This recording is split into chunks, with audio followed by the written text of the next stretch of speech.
let's call to order tonight's meeting of the Sauhegan, nope, we just had that one. The SAU 39 board. And we are going to go ahead.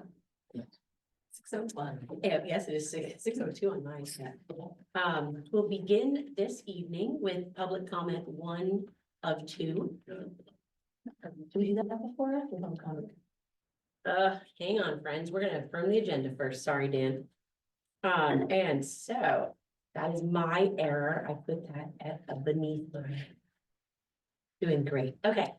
So at this time, I'm going to ask the board to affirm the agenda for the evening. And in doing so, we'll have the opportunity to ensure that we have all reviewed the agenda and are aligned on the scope and objectives of our discussion this evening. If there are any clarifications required on the agenda, now is the time to address them. I have one. I would like to switch the order of long-term planning and board governance. Everyone good with the agenda? Okay. Motion, or did we just? Yes, we do a motion for this one. No, we do not? Your shares. Yeah. It's fine. All right, friends, this is only, I think this is the first or second time we've done this in the SAU, maybe first. Okay. So, we do not need Okay. any kind of anything. That was just your opportunity to say if you didn't like the things. You've not said that, so you like the things. All right, so now we'll begin this evening with public comment 1 of 2. If you are present and in person and would like to address the board, please move to the table in the center of the room, state your name and town of residence, and you will have 3 minutes. Good evening, I'm Dan Bayou from 70 Colonel Wilkins Road in Amherst. Thank you all for letting me speak tonight. Every election cycle, we hear the same things about Wilkins. It's outdated, staff are working in closets, and the portables are failing. One even caught fire. Yet every spring, a version of the same proposal shows up on the ballot. Then after the election, the urgency fades. The conversation disappears until it ramps up again the next budget cycle. If the building truly poses educational and safety risks, how can we justify staying stuck in this loop? This process started a decade ago in 2015 with the Streamline Committee. After its initial design, the project was delayed in 2021, scaled back in response to public input, and has now failed on the ballot 4 years in a row. At some point, we have to ask, is this a communications problem, planning problem, or a governance problem? This isn't just about a building, and it's not just about an Amherst school district issue. We're part of a broader ecosystem that includes Sauhegan, Mount Vernon, and both towns' municipal priorities. But over time, the process has grown narrower and more insular. We once had a joint facilities advisory committee that was replaced by closed buildings and grounds committees focused solely on the individual districts. Increasingly, valid questions are treated like threats. That shuts people out and makes trust harder to rebuild. Lately, the focus has been on selling the need to replace Wilkins. I don't think anyone disputes that it's time for something to be done. Rather than weighing whether the proposed replacement is the most prudent solution. But these facilities aren't just district assets, they're community assets. Any successful long-term plan must be built on shared ownership, open dialogue, and a willingness to confront tough realities. Ignoring dissent doesn't make it disappear, it just makes getting to 60% that much harder. Part of the reason I'm here tonight is to respond to the suggestion that we need to reform JFAC or the reconfiguration committee to start the process over. We don't need to start over from scratch and charge a new JFAC with rehashing the process. Much of the work has already been done. Let's use the data we've already collected from the Streamline Committee, the Reconfiguration Committee, the Gale Report, Sauhegan 2.0, On-Site Insights Capital Assessment, the NEASC Accreditation Report, School Master Schedules, housing data from the National Regional Planning Commission, Ed 321, and multiple evaluations of AMS, Clark Wilkins. Let's update what's needed and lay out the full range of options system-wide. Governance, academic benefit, long-term flexibility, and political risk. Let the public see the trade-offs. If the current plan still holds up, great. But if we keep pretending it's the only path forward, we'll stay stuck. And we'll be right here again next year. That's all I have to say. Great job, kept that just under 3 minutes. You guys. Is there anyone else in person?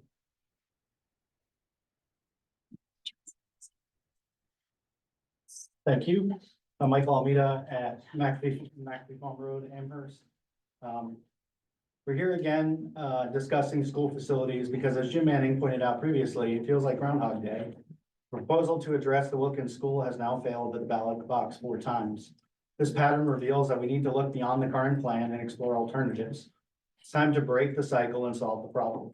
We may recall in past discussions, alternative locations for school facilities, including the annex, were considered and ultimately deemed not viable. However, I would argue that circumstances have changed, and there is crucial information now available that requires us to take a fresh, serious look at the possibility of locating 7th and 8th grades on the Sohegan campus. When the annex was previously considered, Sohegan's enrollment was higher and projected to grow. Today, that is simply not the case. Enrollment at Sohegan High School has stabilized or declined, and the campus is operating well below capacity, with numerous classrooms unused during any given period. The annex building itself operates at approximately 63% capacity. Critically, the concept of housing 7th and 8th grades on the Sohegan campus was never seriously considered as part of a comprehensive review of options in the past planning process. There has never been a formal detailed feasibility study or cost benefit analysis of this approach. Without this thorough evaluation, dismissing the annex option today based on past, less detailed considerations would be premature. Relocating 7th and 8th graders to the Sohegan campus presents several compelling opportunities that were not fully appreciated in earlier discussions. First, it would immediately relieve overcrowding at the elementary level, addressing a primary driver of the current Wilkins project without requiring a full rebuild of that facility. It would also make better use of existing underutilized buildings. Furthermore, this approach offers a solution to the long-standing governance challenge with Mount Vernon. Mount Vernon is an equity partner in the Sohegan Cooperative School District. Integrating 7th and 8th grades in the Sohegan Cooperative would balance authority and streamline governance, giving Mount Vernon a rightful voice and resolving ongoing fiscal concerns related to facilities. Academically, placing 7th and 8th grade in a distinct junior high program on the Sohegan campus could allow for greater academic alignment between middle and high school programs and enable more efficient sharing of staff and resources across grades 7 through 12. It also streamlines all the transitions in the district. To break the Groundhog Day cycle and truly solve the problem, we must commit to a transparent process that genuinely evaluates all viable options based on the current data and conditions. The comprehensive feasibility study for consolidating grades 7 and 8 at Sohegan is a necessary step to ensure our long-term facility plans are fiscally prudent, operationally sound, and have broad community support. It's time to take a look at this option with fresh eyes and determine if it offers a sustainable path forward our community needs. Thank you. You. Mike? 259.59. What's the Mr. practice? Mr. Chamberlain, are there any virtual attendees who would like to participate in public comment? You can do so by raising your virtual hand. There are 2 attendees, no hands up at this moment. Okay, at this time, we will close the first public comment and there will be another opportunity for the public to address the board later in the evening.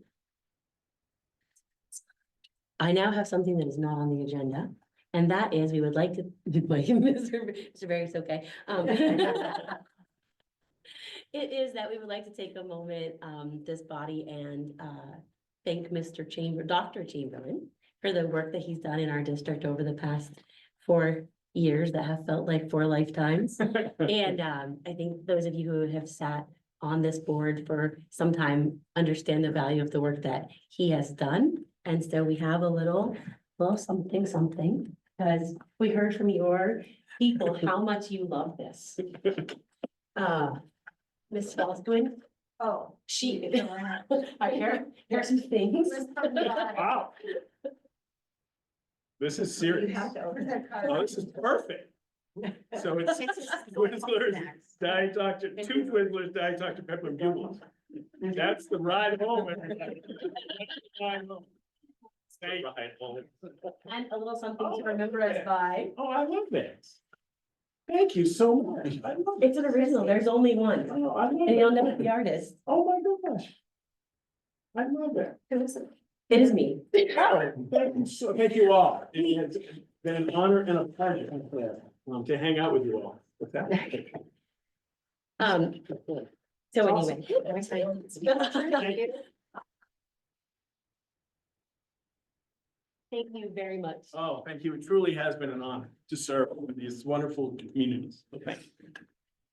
Thank you. So our consent agenda is very light. It is just draft minutes of one board meeting. Are there any questions, comments, concerns on the minutes from April 24th? I have an proposed amendment to the minutes. Well, I think that since this is the only item on the consent agenda, that it would be appropriate to request that now. So it's hard to do, right? We don't have the line numbers anymore. So, this is under section 11, committee updates, probably somewhere on page 9. I'd like to add the following. Mr. Glover remarked that revisiting a committee that looks at all districts should inspire all districts to participate, and educational space and associated outcomes is a topic that is currently of interest to all of our districts. Needs for space at ASDs, Wilkins School, concerns about space at Mount Vernon Village Districts, Village School, and available space at Sauhegan campus. It could also be helpful and efficient if such a committee operated like a task force charged with answering a specific question rather than imagining a future without context. So I move that amendment be added to the minutes on that page somewhere. Okay, we have a motion. Is there a second? All seconds for discussion. Okay, is there any discussion? Is that I just want to ask, is that a quote from what you said last time, or is that the summary? of That's what a you said? summation of my remarks regarding that topic of discussion. And in looking at the minute, reading the minutes, that there was no quotes from anybody. It was That's- I it was just a want- high level summary of what was said by certain people who participated. And so this is the essence of what my contribution to that conversation was. Just want to make sure. Anything else? All right, all in favor of Mr. Glover's amendment? All opposed? Here we have 2 opposed. Any abstaining? All right, then motion passes. And then we are moving on to reports received. We have a treasurer's report, enrollment data, and a master budget calendar. Any questions, comments, concerns on those reports? Just a comment on the enrollment update, just a thank you. I had requested a running tally and I see it's implemented, so thank you for taking that action as requested. Appreciate it. To the administration, who obviously did that work. Much obliged. Anything else? I just- The master budget calendar, I say thank you for putting that together way far in advance. Yep. Is there anything that, it doesn't seem like anything significantly changed in? Nothing has been? significant, no, all 3 boards, school boards will have their 3 drafts presented. The SAU budget is slightly different. I pushed the public hearing out 1 week. Every year I'm struggling to get the ADM numbers from the DOE. And typically when I have to post the SAU budget hearing information with the apportionment, it's not right because they don't have the ADM numbers. So pushing it out a week will allow me to have that. So that was, yeah. But other than that, it's pretty much the same format as prior years. All right, so moving along, our next agenda item is to appoint the FY 27 SAU Budget Committee community members. Are we ready to do that? Oh, and if you, Want me to make a motion? Or yes, I'll make a motion to appoint Dan Leclerc from Amherst and Jessica Hinckley from Mount Vernon to be the SAU Budget Committee community members. I'll second. any discussion? All in favor? Any opposed or abstaining? So they are confirmed to serve as our community members. And thank you very much to those members of the public willing to serve on the committee. Absolutely, thank you. next, as you know, I switched these, so long-term planning committee. I think every board has now selected their member to the long-term planning committee. And so maybe if each of you board chairs or board chair representatives could let us know who those people are. I know you probably already know, but it's only. Oh, is it? Okay, yes. All right. So we go. So Greg will continue serving from Amherst and Leaf from Mount Vernon, and James Sturger, I did already know, will be joining us. So we are going to be scheduling a meeting in June and picking up that work. And the next part that we have scheduled to go over is developing a vision statement and value statement process. So you can look forward to us being prepared to speak at individual board meetings that are upcoming and at our next SAU meeting. All right, I have a, yes, can I everybody ask a question about that? What? Don't we have a SAU mission? We have a mission statement. Well, we have a vision, let's see, we have a vision, an educational vision / mission statement already. So what, I guess, what is the objective of the long-term planning committee in coming up with a process to define something? Is it, are we redefining? Do we think we need to redefine what we already have? Is that the idea? I'm gonna let Mr. Berry speak to that. I think we've talked a little bit about it from a high level here, but we definitely talked about it in the last long-term planning meeting. So Mr. Berry, I'm gonna turn that over to you. Yeah, throughout the year, multiple boards and in particular, individual board members have expressed a desire to continue on with the visioning process for SAU 39 and in turn the individual districts. So as we look at, as we did the work last year, people can recall who were on the long-term planning committee last year, we talked a little bit about, we have the mission and it's pretty much, understood, engaged, challenge, support, in agreement, and the framework was developed off of that mission statement and the work. The vision statement, there's different variations of the mission statement through 3 districts and the 4 schools. And so the next step that we thought was appropriate to discuss as a long-term planning committee and then break it down into individual boards and then come back together is the development of a vision statement and a value statement that connect the mission to the framework that can be implemented throughout the 3 districts and the 4 schools. And that's really what we're trying to do with that work here. We talked about bringing it forth a long time ago, Greg. At that meeting, you were in my office and we said, hey, we're going to bring it into the SAU meeting in June, and it's going to be part of retreats in the summer. And so I think the meeting in June, when we do meet between the 16th and 20th, when we're trying to schedule that meeting, we'll be looking at vision state, development processes that we can go through as districts to gather information and to continue that work through the year. It wouldn't be something that we finalize anytime soon, but just go through the process for that. So maybe a follow-up would be like, what's the process actually do the work itself? When would that commence? How long does that take? I think as we look as a group to design the process and how we get feedback from board members, from community members, from other stakeholders, that will be the next step. That work will continue during the school year after the process is outlined, and you'll have a proposal brought to your individual board, from that group. And Raj, it might be because we have so many newer members, it might be worth resharing the long-term planning timeline that we had last year, so people kind of see the pieces of it that we're looking to do, and it may or may not fall right on that timeline, but that might be a helpful document. Yeah, that'd be great, but it sounded like though that the focus was on this vision part, and I'm trying to understand that timeline, like how long will that take before we actually are in the actual long-term planning cycle that is connected to whatever the agreed vision is. Yeah, that's also part of the work prior to new board members arriving. The framework for success, there's a bulleted point under I can't remember if it's under partnerships or if it's under stewardship, but it says, in June of 27, you know, by that date, we would determine, you know, do we want to go through a strategic planning process and what does that process look like?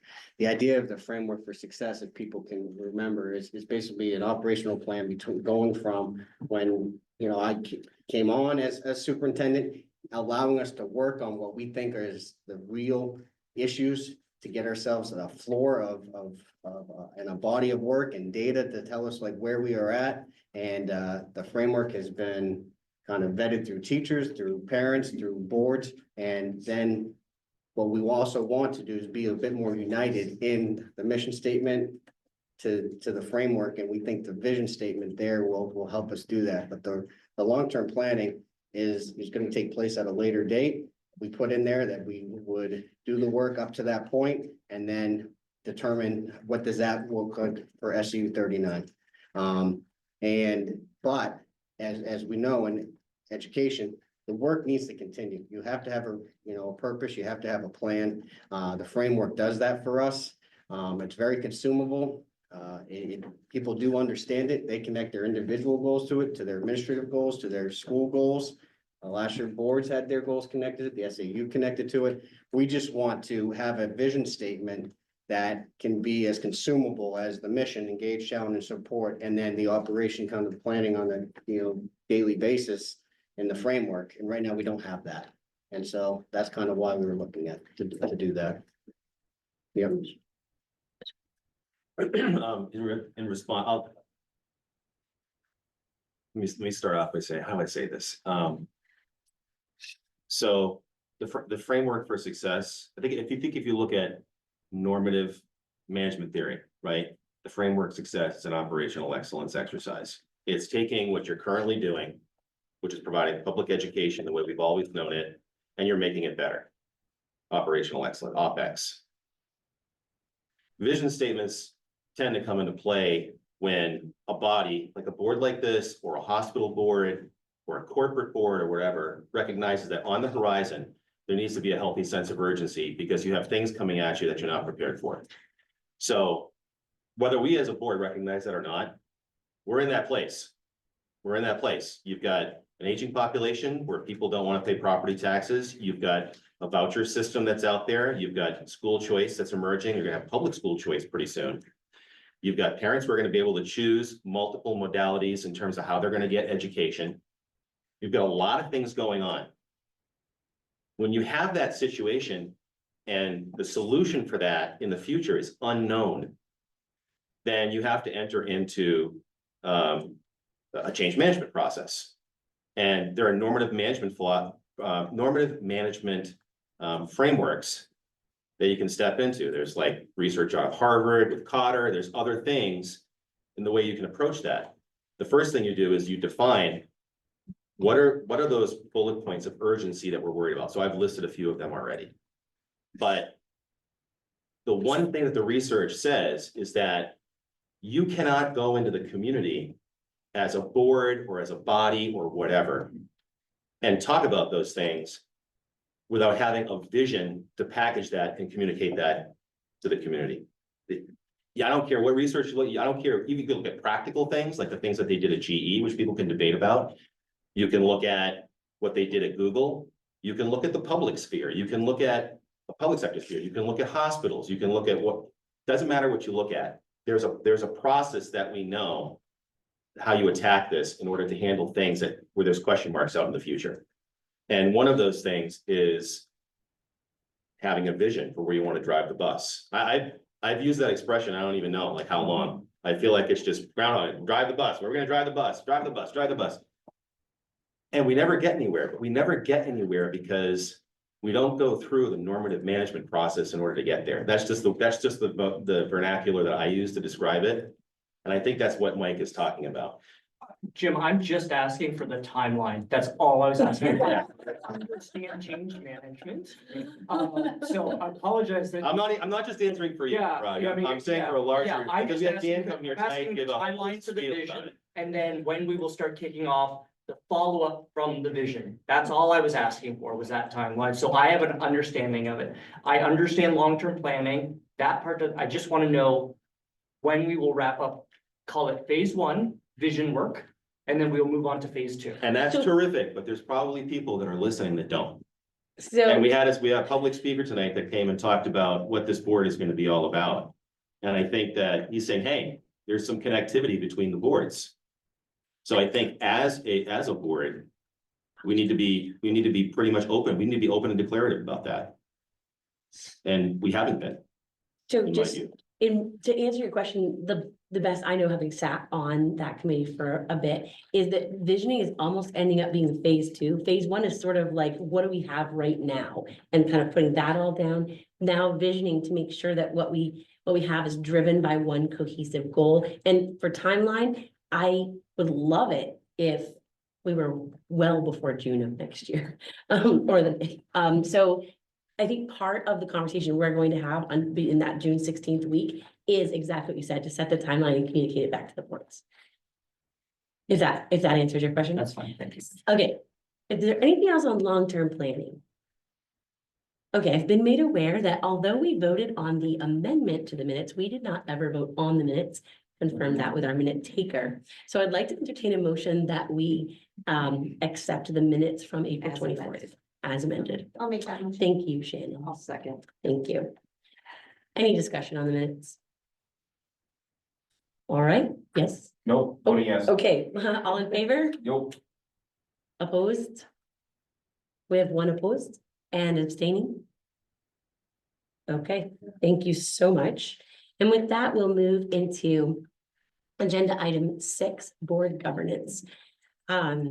This was requested by Mr. Manning, and we've had a little bit of conversation about it. So I've actually asked him to facilitate this discussion with us, and I'm gonna turn it over to him right now. Yeah, I mean, this could be a short discussion if you want. It really pleases this board in terms of how long we have to have this conversation, but the reason I wanted to put this on is because I think there might be some questions. I mean, I have some questions, like, what is the purpose of this board?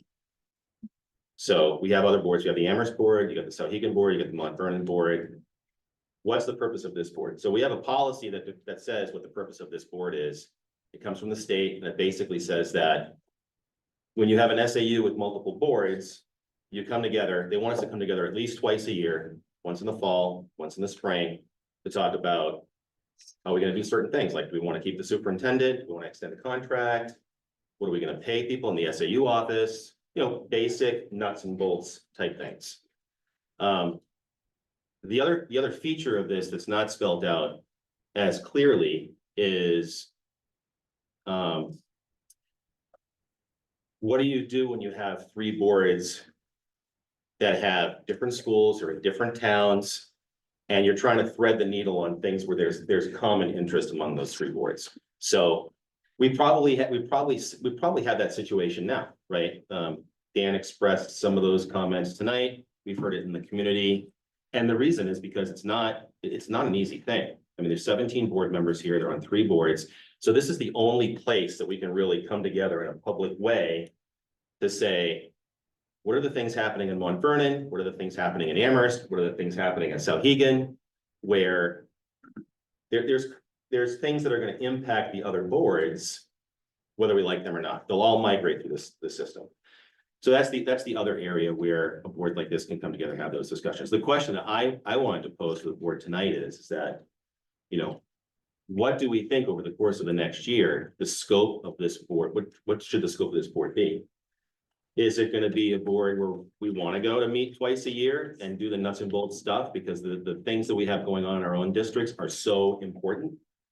Is it the type of board we want to continue to go once a month to talk about and try to get some goals to focus on issues that run through all 3 boards that affect us all and try to have some meaningful dialogue around that? Or is it something different? And it's my experience tells me it's an extremely important question. It's an extremely important question because of, and I apologize, Raj, but it was almost a preamble to what we were supposed to talk about here. More for the statement, more for the community than for the folks here, because I think people here are pretty well versed in it. But the question really is, like, what do we want this body to be? What are the things that we want to tackle collaboratively? And I've said this when I was running, like, we are not all going to agree. all the time. It's not possible, not expected. But what are the places where we can collaborate to do the best for our community, for education, for the taxpayer? To find, get some common ground around things that are important across all three boards. Is that the direction we want to go? So I'll stop there. It's a discussion I wanted to have. I wanted to open it up to the rest of the board, see how people felt. Christy, you had some additional comments too, I think you wanted to potentially make. Well, just in the, one thing is to say that this board, I think most of you are aware, is a little different from your individual school board. For instance, this board cannot direct Mount Vernon to do a particular thing outside of our scope. But we can, like, I think, we've talked about things like the busing, decisions that our budget for the SAU, decisions we have to come together to make. And so there are just three things that we put in the board notes. This discussion, I'm hoping, will center around understanding the purpose of this board, the role of a board member on the SAU board, and then work we want to accomplish as an SAU board this upcoming year. So for me, one of the priorities is long-term planning, because the community has been very vocal in asking for that. And so I just wanted to give you all an opportunity to hear from each other around what our roles and responsibilities are here as an SAU board member.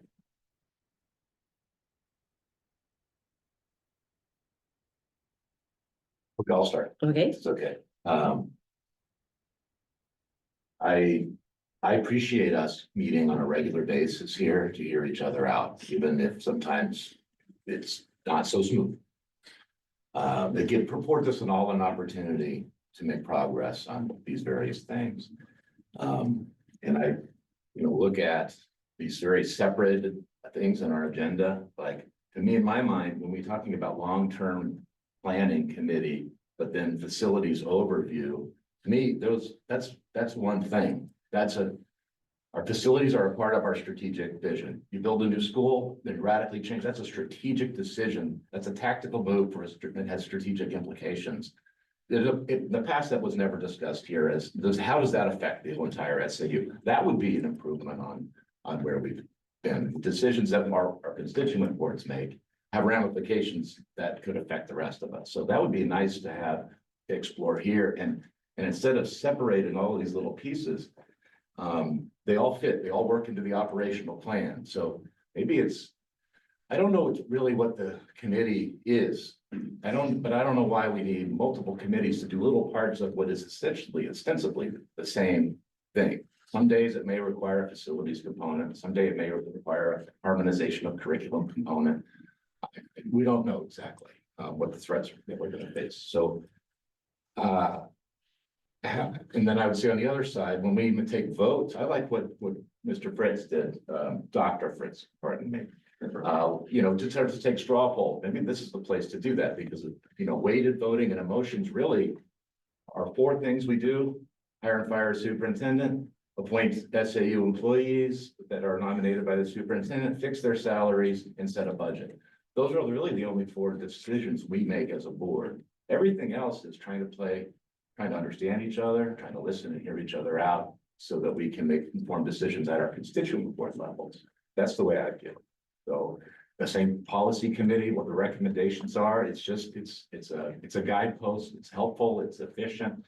So I appreciate the work we do here. I'd like to see it continue. I'd like to see it continue a little bit more harmoniously than the segregation that we have in this agenda. But I'm in favor of continuing to try to do better as a group. thank you. Go ahead. There was, well, I have an order. Did you raise your hand? I Someone haven't, over I here? haven't yet. Okay, maybe we're just moving like it. Okay, then Dr. Fritz is next, and then Shannon. All right, so I think in those two comments, and we'll have to agree with what was said there. We really can bucket, I think, all this stuff, unless anyone has paid up to what Jim said, into like also two buckets. What John Glover just said, the 4 items that are essentially administrative over the Brook School. And the second one is the intercommunication in the boards. So I think we could organize our agenda, having those two be large bullets and a lot of sub bullets. Everything should either be administrative, which is like a vision statement, all that stuff. Or it could be like all of our SAU subcommittees. And then it could be in communication, so the board chairs, when they communicate, they could focus their comments on things that affect the other boards for this meeting, and then the members speak on things that affect other boards, instead of just talking about, your own board. So I think that would be an efficient way to run these meetings. I think that categorizes the two areas that Jim talked about, and a way to do it that John was asking about, so that's my comment. Yeah, so the SAU board has been an interesting one to watch over the years. When I first came on the scene, kind of attending meetings, sitting in the audience, speaking at public comment, and then getting involved in the Joint Facilities Committee.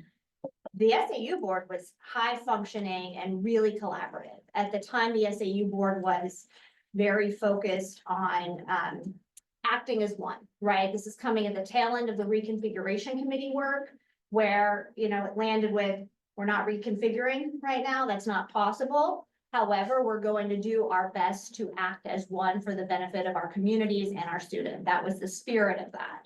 So when JFAC started, to the point about buildings, I came here numerous times and presented to the SAU board. We weren't going to individual boards and presenting. We were coming to the SAU board. We were giving our presentations there. So members of everybody, Mount Vernon, Souhegan, and Amherst, did know what was happening and did have an opportunity to weigh in and ask questions. And I think that was a really great thing. What's interesting, though, in the evolution is, at the same time, around the same time, there was a group in the community who started saying the SAU board was doing things outside of the scope of their duties. They weren't a board, right? There was that. Then the boards turned over, and there was a feeling of a shift, from my perspective, all my perspective here. And it was, well, maybe we need to just stick to those four things, right? There's so many meetings, we were having trouble getting people here. So there was kind of this like evolution, and now we're back to hearing from our community the opposite, right? Like, you guys need to be talking more. I'm an advocate of, we need to collaborate more, we need to talk more. I think things are working better. It's the same student, I've said this at one of my first SAU meetings, same student kindergarten, as they are in 12th grade, right? Wherever district they reside in, throughout their journey here. So I'm all for a greater collaboration amongst this board.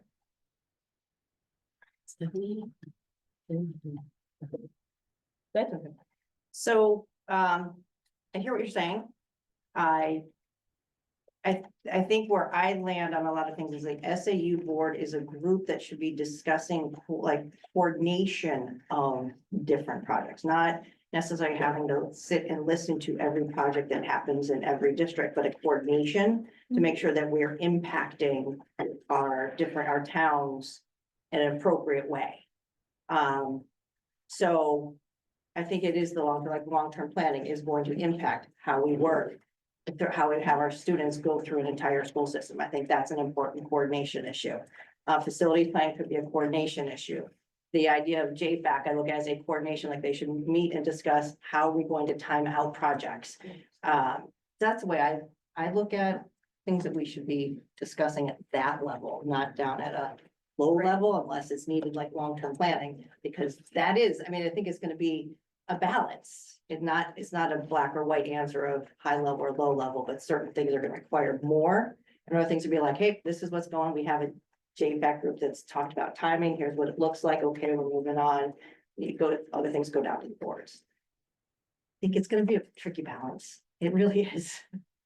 Well, and I think to Shannon's point, hearing a little bit of the overview, it is a little bit of a pendulum, right? We get a little this way, we come back a little, so finding the balance, I think, is the goal of this conversation and future, I'm sure, right?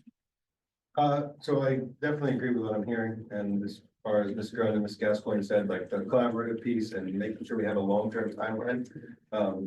Obviously, I'm new this year, and one of the things that I kept thinking in my mind was having something that's strategic and kind of, a vision for the next 10 years. With that, like, if there is a large project on hand, like has been the last few years for Amherst, is what does Souhegan need, for first Mount Vernon because of the tax implications. I think we'll be able to create more or get more done with the community if we take that understanding, the elephant in the room, right? Like, we are the biggest tax burden to anybody in the state of New Hampshire or for our town, right? So having a strategic plan together as far as, this year, we really want to implement this because for the community, because as Shannon said, they're one student, they go through all of us. We think that's the appropriate way to go, try to maybe offset some of the tax burdens or, and one kind of crazy, I think unorthodox thought I had was bringing in the town, because there's a lot of times that there's a big town project that gets wrapped in and it has a large tax burden. And so someone will go to the ballot and they'll see all of these things. And that's in my mind, just an immediate, people are gonna, not vote for something, so. Has everyone had a chance to have a first comment if you wish? Okay, then Dr. I Fritz. just don't think we should do any of that with the town, because we have, instead of talk to the town, we have other ways to interface with the town. This, I think, what Jim was talking about is an emphasis trying to focus this committee. And we can have sort of committee updates of how we're talking to town reps, but it doesn't have, we don't have a bigger meeting, more focus on. The John listed the 4 main items of legal requirement, with it, hold on top down, 193, 146, one of those RSAs. And then I think also the communication between the 2 boards. The 3 boards, I would just focus on that in these meetings.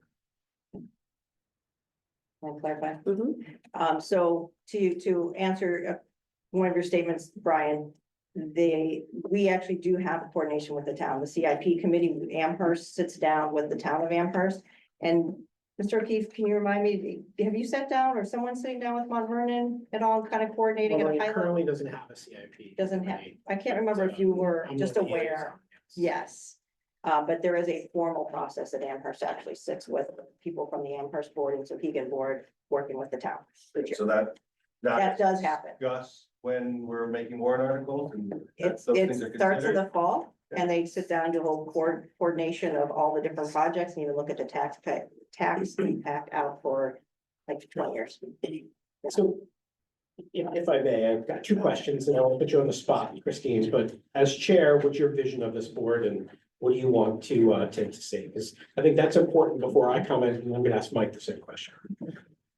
So just listening to this group before I took this role, I was hearing that the feeling of the body was we were getting a little bit outside of our scope. So we looked, for me, the first thing I did, and I know this is maybe backwards of what you're saying, but looked at where were we doing things that didn't make sense to do at this level that really should be done at the board, individual board levels. And were there any meetings that we could reduce by, because we were meeting every single month? And so I think we found a few places where we could reduce and then intensify. So again, we know our 4 duties from RSA 190:4. And so I think we were pretty focused on doing those things. And then the other thing, I do think that the long-term planning is one of my biggest extra goals for this group, so that we can then all of us come to an agreement on where we're going K through 12 and then work toward those goals in our individual spaces. And then Mike, for you, I mean, talking to other superintendents throughout the state, and clearly we're not the only ones, and there's multiple districts with multiple systems inside the SAU units. How, in terms of the best practice, have they leveraged SAU boards? Yeah, so I've had numerous conversations with two districts like ours, Hollis, Brookline, and Exeter. And both do it a little bit different. Hollis, Brookline is a peer governing board, meet minimally. And they have the same kind of powers and duties that you guys outlined, like the 4, the budget, the superintendent, the nominations, that piece. Exeter's far bigger, 6 districts, 33 board members. And they are, not connected through a governing meeting.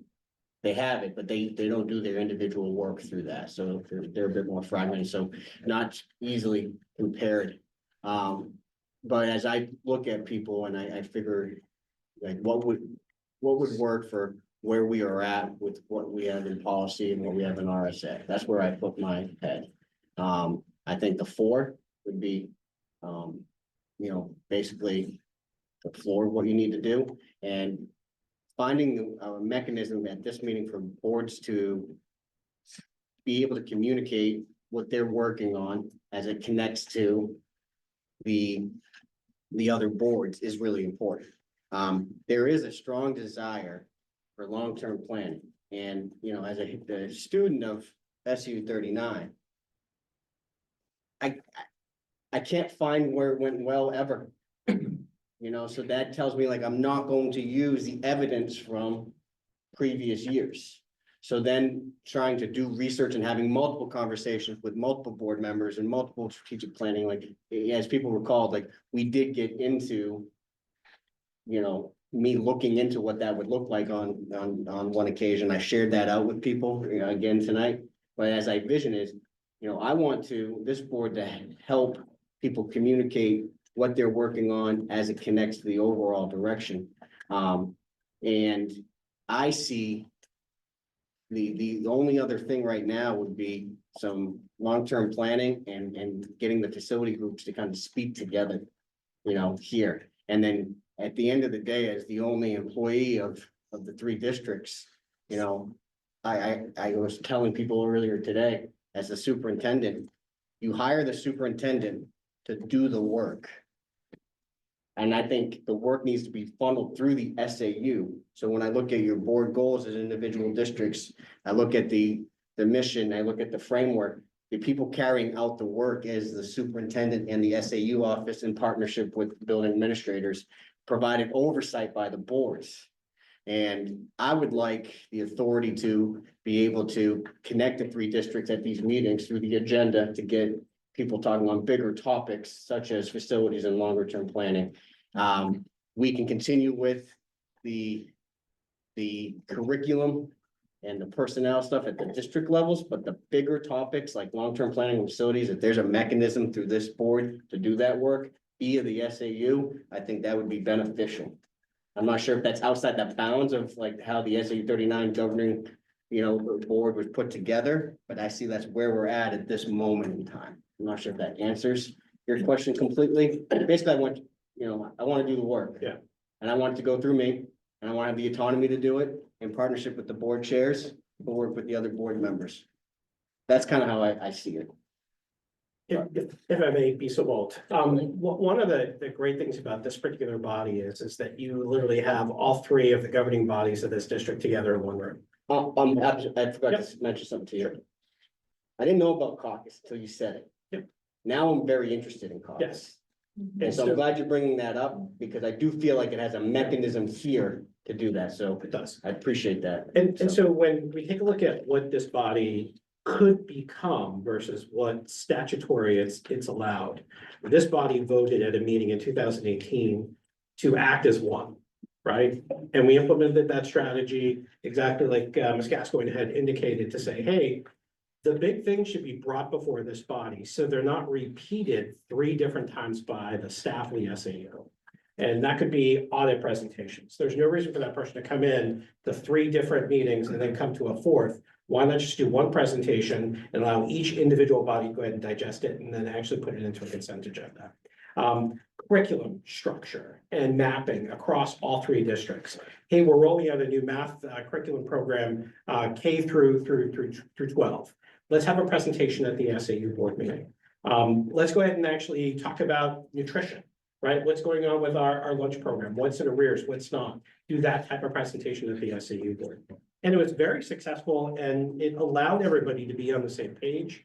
And it took some of the stress away from the staff of the SAU to be on, play and repeat over multiple sessions. I think if we decide anything out of tonight, I think we need to actually have something structure, vote, and direction. So we know over the course of the next 12 months, what we've empowered and really important directed the administration to actually implement for this body.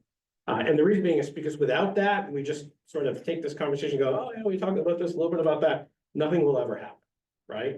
And so personally, I'm a believer in as much content as possible that's across all 3 of the districts at this body's session. And then focus in on the core of what our responsibilities are at our individual board meetings, and it should free up some time. create capacity and allow more efficient operation of our SAU structure. Just my personal belief.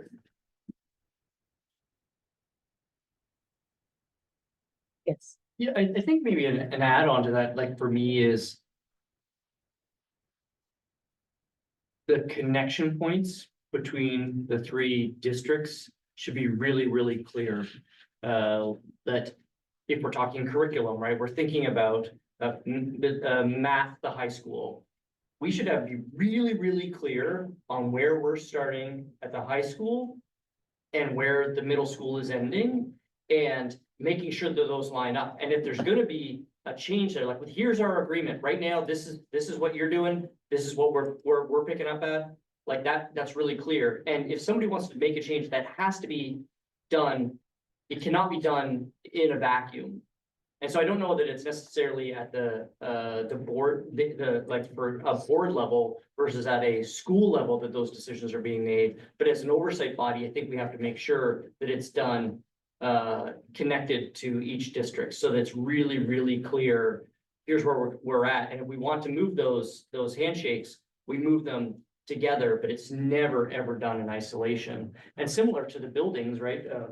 You know, to Dan's topic or Michael about the annex, for example, like that obviously can't be done in isolation. So we have to have that conversation through some body where we're and this seems like the body to me where we're going to have that conversation. I saw Mr. Glover. Oh, Yes, I oh, appreciate. Terry's got the, Terry has put herself on the list. I didn't realize I didn't see the hand. Are you before me, Terry? It's totally fine, please. Yeah, I would say, are we the longest one standing at this point? And then with Jim returning, you've been longer than me if we take all of your years put together. And I would say my most enjoyable time on either boards has been when we really agreed to respectfully act as one, to be partners. Because if we can't even get along with each other, then how are we supposed to serve our students, right? We're examples, y'all. We are supposed to be, we have set ourselves up, we have gone and asked people to vote for us, and we are supposed to be functioning up here as examples to our students and examples to other people in our town of the higher ideals of what we'd like to aspire to. And when we get closed off, and when we get into our silos, and when we don't listen to each other, it makes us very poor examples, in my opinion.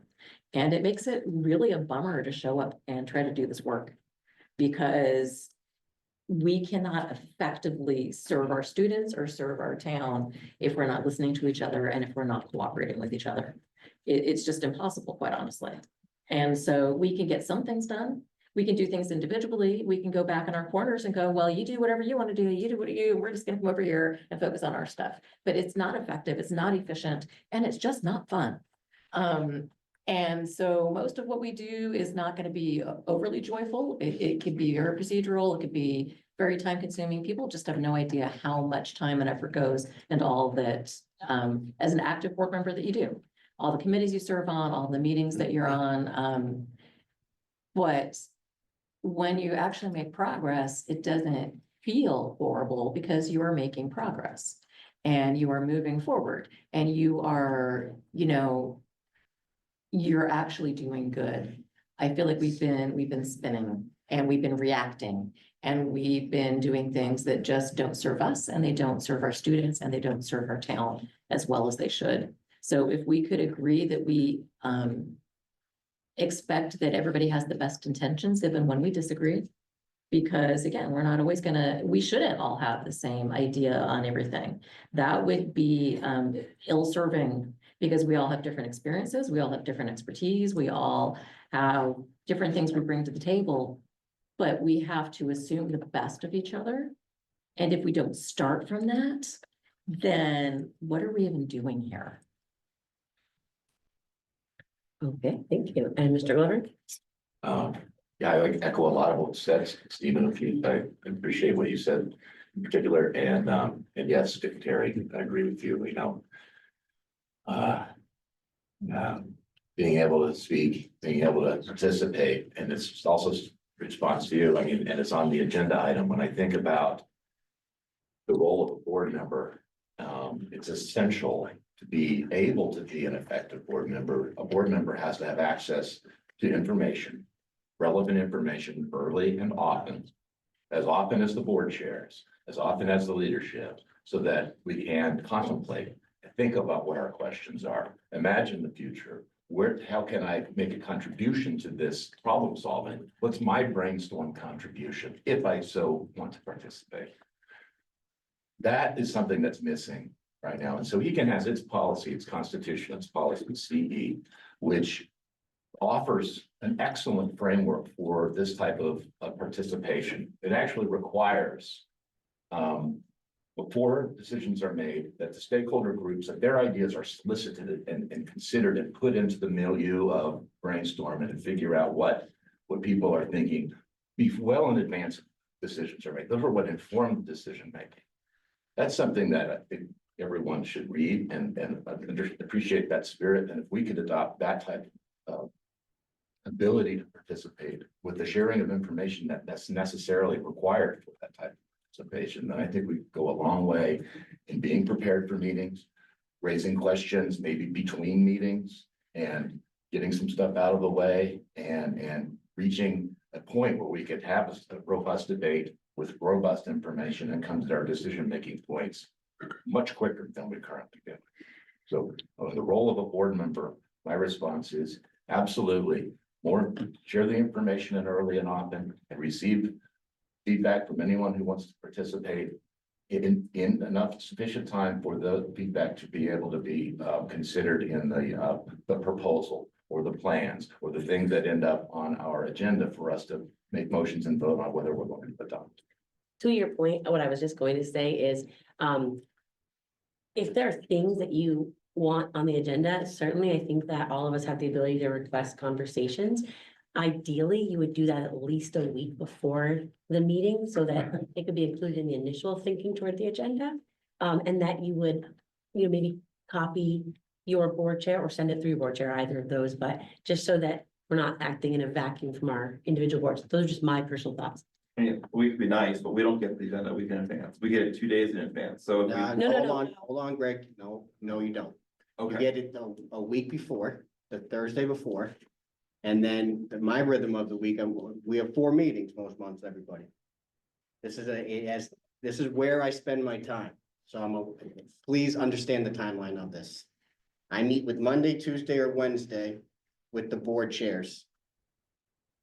Via Zoom, around schedules, stay late, get in early, whatever it might be. So they can help craft the agenda in Assembly. Prior to that, Chelsea, myself, Steve, and Amy looked at it, and we get it as ready as we can. So that's 10 days out before the board meeting roughly, or excuse me, 12, 14 days out. About 10 days out, we meet with the chairs. Thursday, we hope by 4, 6 o'clock, a week before the meeting, we make it published to you via email. And then because we're a nimble organization and we have 4 boards and 3 districts and things happen, we add board notes, which is a great courtesy to board members who are busy with jobs and children. And if you can't read the agenda in detail, you get updates and kind of like cliff notes. We are providing more memos and reports than ever before as a district. And so it takes us time to get the memos and the reports and the data organized. So our rule that we worked out with the chairs is we'll update with reports and, information that we can't get to because we're running a district, right? And, then we'll do that by Tuesday. Every once in a while, there's a moment where I send a note to the chair, hey, we're behind on the scheduling of the agenda. It's going to go out Wednesday morning. But that's the rhythm for us. Because we want people to be as prepared as they can to the meetings, you get a wealth of information starting a week out beforehand. And if board chairs have any questions, they know they can email or text me and we talk through things to adjust things. So I just want to be real careful of that because the amount of time that goes into it from the 3 of us sitting right here and Chelsea Borden, to make sure you have all the information. And I just want to be real careful about that, because it's not just me who goes into planning this thing. And I actually want to give a follow-up. I wasn't saying, please read the agenda and let us know if you'd like to add things to it. I'm saying if there's something burning and pressing that you think, since, you know, you leave here tonight and you think, I really think we should talk about this, that you would reach out well in advance of the agenda going out so that it could be researched and included in a good way on the agenda. So not, it wouldn't matter if the agenda's out. It's something that is passionate to you. I have Shannon and then Jason. Still recognized, right? I There didn't you go finish. first, I think we have. Yeah, interrupted. I yielded, I Okay. got from interruption while I was speaking. Okay, So can I have my time back? yes, but you Okay. don't have. So So as I was saying, we have 2 days with the board notes. That's really where the content comes. So we might get an agenda that says governance, might say board governance. And I might think, I know, we could advance, and I might think I know what's included in that, but it turns out it was something completely else. Once that Tuesday hits on a normal week, that's when I see the board notes, and that helps me understand, oh, when they say board governance, they meant this particular part of board governance, and I would like to discuss this other part of board governance. So I just want to say that I would love to give you a week. If I have a burning thing that I want next month, I'll give it to you right now, but a lot of times, you know, things go as I'm reading through the agenda and then I'm reading through the board notes. So you may get things one day in advance from board members because of the same reasons that Mike mentioned. That's the pace we're operating at. So when we get the detailed board notes on a Tuesday, as you normally plan, as you just said, we might have to request it on Tuesday evening, Wednesday, something like that. So, but it wouldn't be a new topic, just, and then I'm gonna go to. Maybe a Jane. new topic. Maybe a new, because it may not be like a new Fritz, Roman numeral. I maybe a gave you, new I let you topic. finish your sentence, so I'm gonna finish mine. If it is under the topic of board governance and the agenda says board governance, you don't need a special agenda item for Okay. that. But I want to make sure, is there any new, you have any new other comments to add to Nope, that? thank Okay, you. then I'm gonna move to Ms. Gaskin. So fortunately for all of us, when it comes to agenda preparation and dissemination, we actually have a policy, BEDB. And that policy outlines for us as board members, when we are empowered, how we are empowered to place items on the agenda and a timeline for doing so. So it's actually requested that the superintendent is notified 14 days prior to the meeting of agenda items. And that the superintendent and the board chair, and my glasses off, has to send the agenda to board members 7 days before, which is what we're hitting. We're sending that out 7 days. Board notes are going in, you know, a little closer to go time, as we've just established. But, you know, I think that's part of why policy is so important and familiarizing ourselves with it, because we actually have some outline processes for this very topic. So I just wanted to draw everyone's attention to that, BEDB. Oh, somebody else. I'm gonna let Mr. White. No, she said what I was gonna say. Oh, thank you.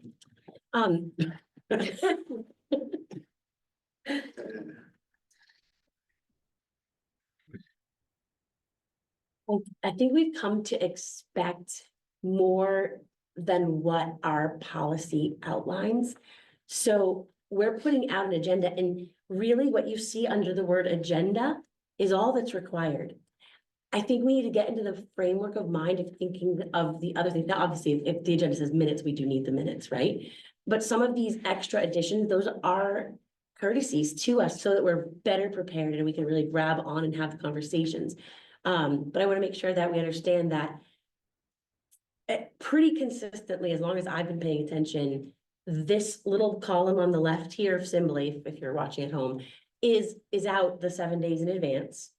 And what I'm requesting is if there's something you leave here tonight and you're like, wow, I really wish that this thing was on, we can put it on for a future meeting. And a lot of our work does move a little more slowly than we might like. So they might be a burning passion to you, but it might be able to wait 4 weeks so that we can all be ready for a conversation.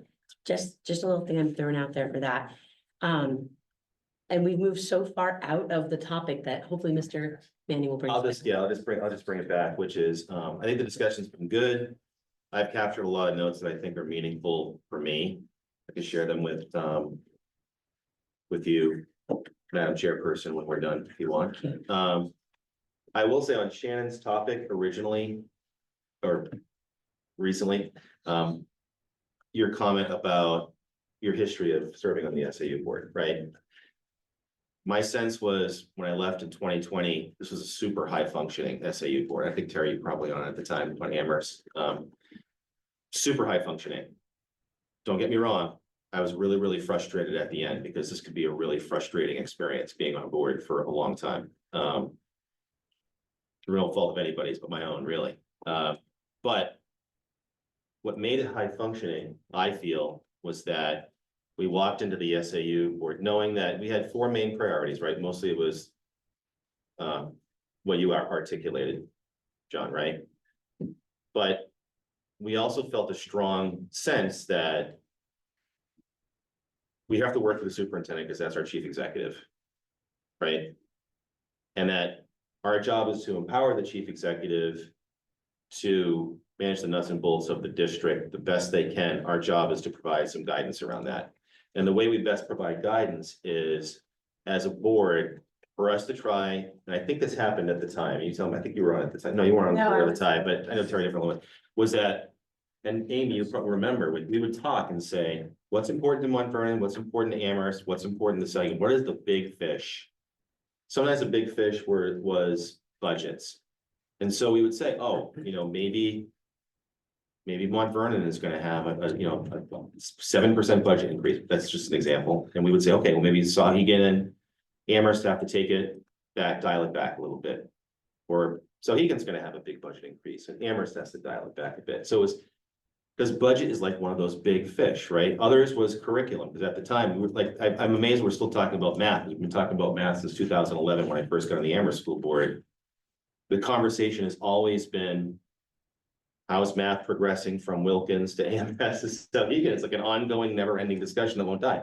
But as a board, a high-functioning board, you're talking about that you identify that as a big fish. What you don't do, where I feel like we got into trouble over the years, was when we hyper-focused on an issue that was critical to one board, but it really didn't have direct impact on the other boards.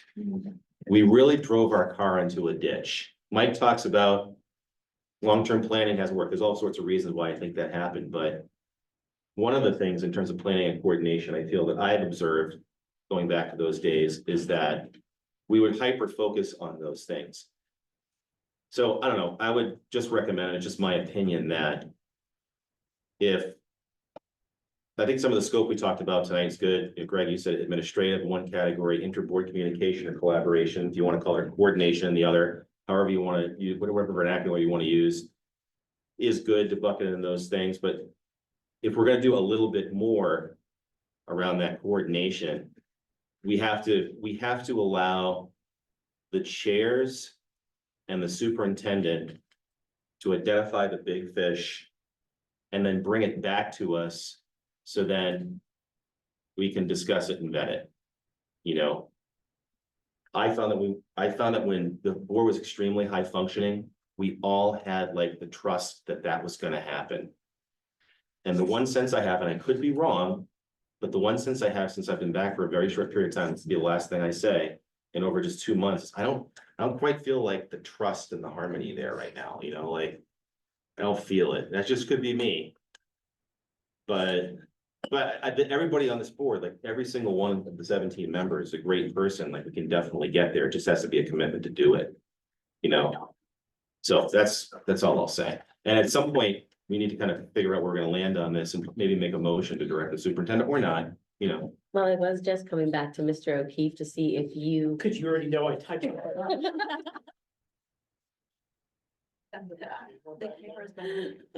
So I make a motion to direct the superintendent to work with board chairs to find items within each district that can connect all three districts and bring them to the SAU board for decision-making and implementation to create a more effective SAU. There's a second. Oh, thank you, Ms. Dean. Is there any discussion about Mr. O'Keefe's motion?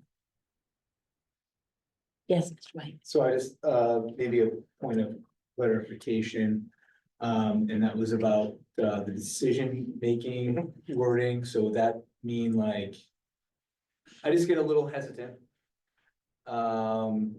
Just to make sure that the individual boards still have the autonomy to make decisions that are impacting those boards, like, You know, just that wording. I like the spirit of it and maybe I'm just confused in my thinking, but I don't know if I'm articulating my concern. No, we're definitely accurately. not gonna do the thing you're afraid of. Yes, and to be honest with you, statutory wise, each individual board has to operate and Right. function in its legal framework, right? And so the SAU board cannot approve the Amherst teacher contract, right? Right, The yes, SAU board right. should never preview the Amherst teacher contract. Right. But from a curriculum mapping standpoint of, let's take a look at the English program, K through 12. Let's bring that to this body. Hey, we've got questions. Empowering the superintendent to say, hey, this is what we're looking at, this is what we're doing. And then this body giving him the marching orders to say, yeah, let's do that. I think that is well within the wheelhouse. So we're all on the same page from a decision-making process. And in terms of the logistics of it all, you're right. I mean, what happens at the Clark Wilkins School from a power standpoint, and you guys choose as a vendor, like, I don't care. I just, it's not within my purview or my wheelhouse, and, you know, great, go for it, replace all your light bulbs. But from this body standpoint, empowering the chairs to work with the superintendent to come up with common items that really stretch everybody and touch everybody to be more effective and efficient. So we're not doing a wash and repeat of some of these topics 4 different times. And I like the spirit of that because I do think that is the heart of what our superintendent is attempting to do. Exactly. And it sort of just says that, almost like affirming our agenda, that we agree this is how we want to operate together. Put structure. Mr. Dr. Fritz. I have a question for the motion.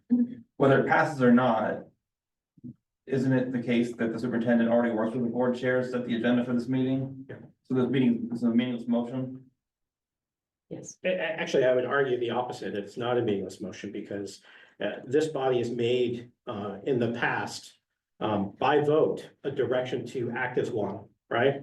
And so committee members start to come to this body and say, hey, you're a powerless board, follow the RSA. Some members of the body said, we're gonna follow the RSA and stick the budget, hiring and firing a superintendent, and setting a definition within the SU business office. And so we've swung that pendulum back and forth. And so a motion like this, Greg, basically says to everybody, to the community, to each other, that this is something that the 17 of us are committed to, and we're directing the superintendent to work with those board chairs to identify topics that we can then come up with some commonality for. The framework for this seems beyond our goal.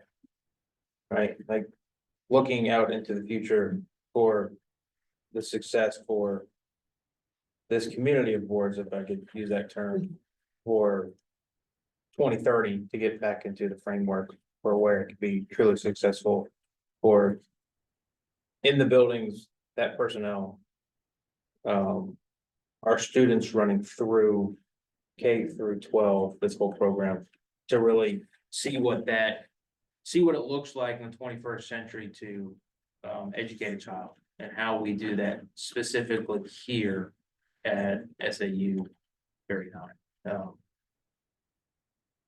So thank you for writing. I think it really kind of charges us, not just for this board as we're a revolving door for next year come March. All right, yes. Can you reread the motion? Yes, that's a great idea. Benefit, please. To direct the superintendent to work with the board chairs to find items within each district that connect all 3 districts and bring them to the SAU board for decision-making and implementation to create a more effective SAU.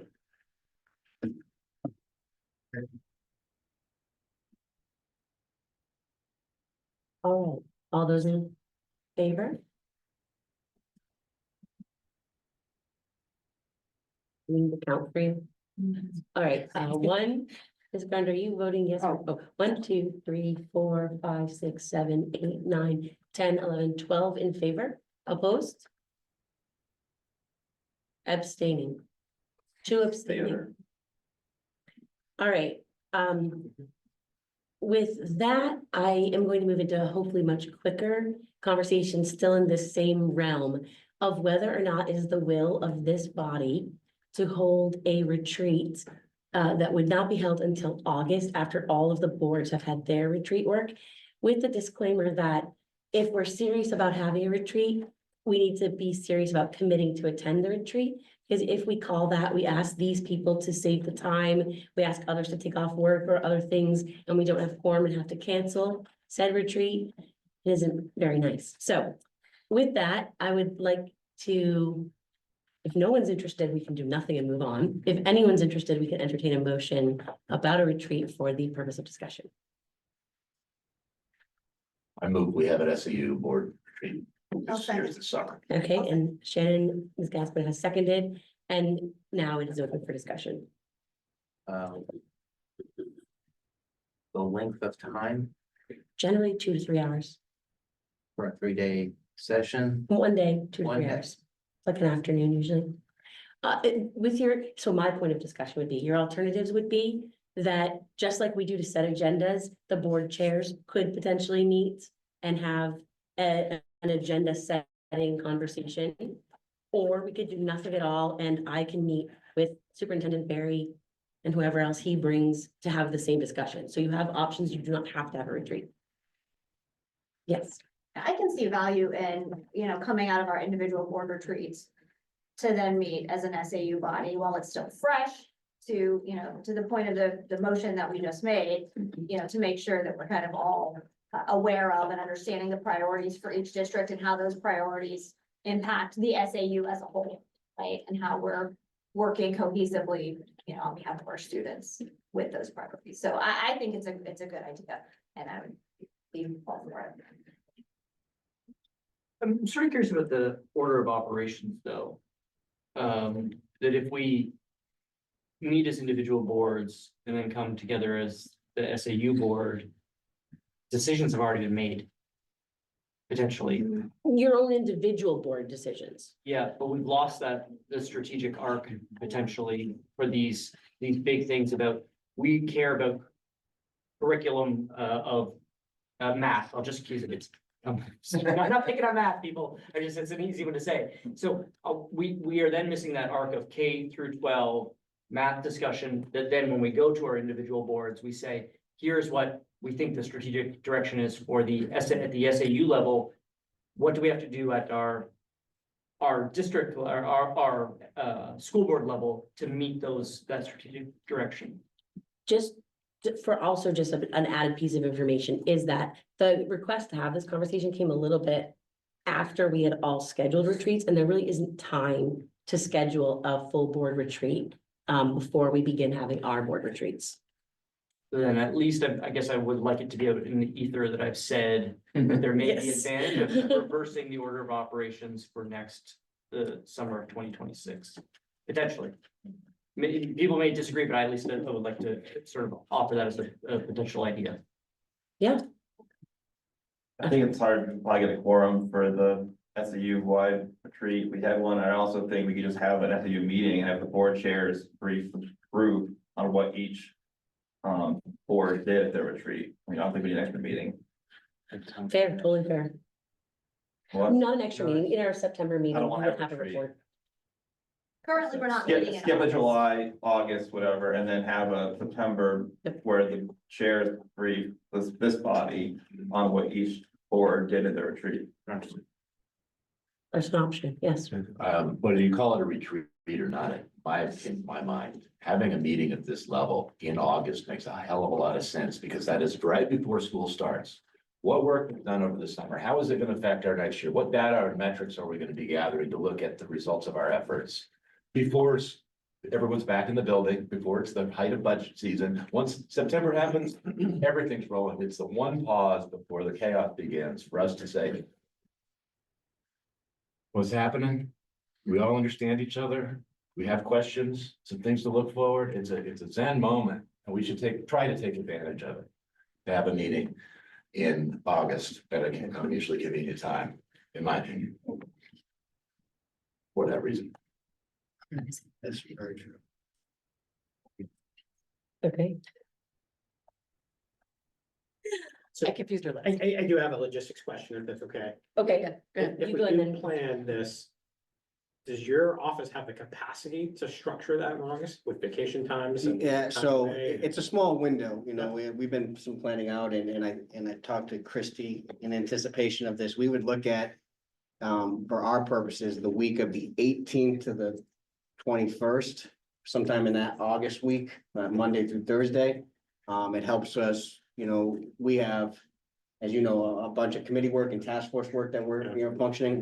That week is when teachers actually come back, the 18th. So we would kind of divide and conquer, but based on vacations, based on committee work, based on work with principals and all leadership, we would be willing to support a retreat or a meeting on the days between August 18th and 21st. We also feel like summer's wrapping up for families and board members, and there might be less scheduling conflicts that week as we get into closer to school beginning. So knowing that is the So week you- where there might be a window, are there people, if more than half of us know we have conflict, that would be good information. Or should we do this? It's the week of the 18th and following. Not the Friday. The mayor, yeah. Okay, I think Ms. Bean, or is Stephanie on this list?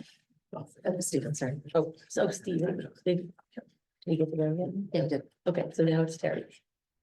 No, you're done. I just want to point out that a meeting with a full agenda and something like a workshop, there's a different spirit to them.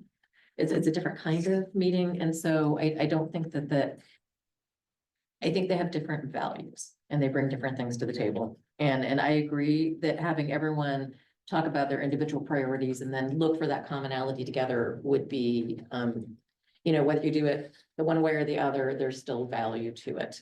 And that particular week, I would have to leave a vacation and come back, and I'd be willing to do that. That's how important I think these things are. So we just said remotely. Yeah, maybe. But I think sometimes being in the room is helpful. Absolutely. But So, Mr. Manning? Would everybody be open, just given the fact that there are challenges around getting a quorum and getting commitment, and all of that?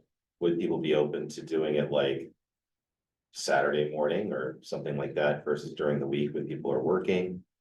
I know it's time away from family, but well, you're also asking I mean, I administration. think that's a lot to ask for the Staff. SAU stuff. That would be personally, I'm fine with it, Yeah. but I don't. well, how much staff really need to be there for a retreat? I don't know, but Employees. retreat doesn't have to happen during the daytime. I Yeah. think we did one time, hold it in our regular third week slot. We could adjust the hours if we need to. We could do it at Chili's. I heard people there do a barbecue. We're doing a barbecue. in the backyard. Good hustle. Chili's is going now. We For a long could do a time. barbecue in my backyard. I love a pony cake. So the motion on the floor is whether or not we want to have an SAU retreat, and the discussion is now wonky. I love the concept of a SAU retreat. I think the vision and more importantly, the strategic planning conversation, going to Roger's sort of point, is immensely valuable to this body. So the mapping is proper and we all are on the same page from the direction that this SAU is going in. We had an election, we've got multiple new members here. Some of us had the luxury of being a part of the past 3 years of conversations and what we built up to that. So getting everybody onto the same page is extraordinarily valuable. But I don't want the SAU staff to go through all this work, preparation, document setting, PowerPoints and all that stuff for us to show up like Shannon had last year, where 8 people showed up or 7 people showed up. 2 years ago, but 2 years ago. Yeah. That would be the worst case scenario. And so So I I'm think willing to commit. Check my calendar, I'm free that time. But if there's doubt that we can't show up, I don't want anybody making any effort to plan it. So what I'll suggest, move the conversation along, if you vote with interest in this. We'll put out a doodle poll in the next, few days. People can choose, right? We'll put a bunch of different times and then we'll say, hey, this is when we have a quorum. Are we doing this? And Chrissy, we can work with you on that. So could we amend the motion to be that we will proceed with a retreat if quorum is reached for a certain date? Be a doodle. That's always true, though. That's not necessary. Okay, so that's not necessary. Can't do that at farming. We cannot do it without a quorum, so, but the desire You can is, still meet without a quorum, you just can't make any decisions. A workshop is. oh, I so think a retreat is I different. mean, Please. technically you can Potentially. meet without a quorum, but you On can't. a meeting then. I don't know if you'd have, Nothing comes out of it. my concern, if you, I'm sorry. yes, My concern is if you don't have enough people, enough of a quorum, then you're really not having a robust discussion. And who's getting informed, because it's the same six people having to think. If I may, I'm sorry, just immediately on that, you record it. So people who aren't there can watch it. You have all the documentation on assembly, right? So. Person could get caught up about if they couldn't attend and they wanted to participate in.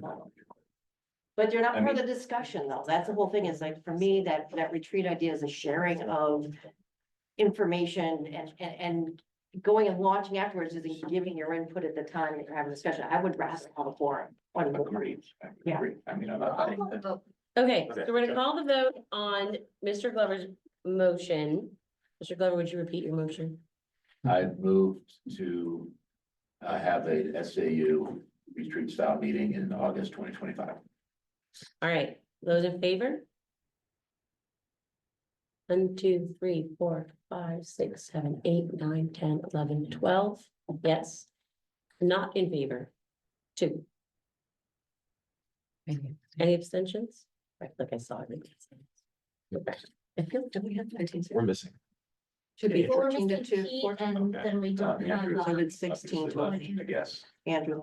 Andrew had to stay. Oh, yeah, Andrew's not. And We're gonna, George is out. George has. Anymore. Yeah. Oh, right. Okay, so then I would like to move on from board governance and thank you for a robust discussion. Into the next thing I'd like to move into is the facilities overview group. And I apologize that the document appeared a little later than we had wished. But here it is, and hopefully you've gotten to see it in the last 48 hours. That is.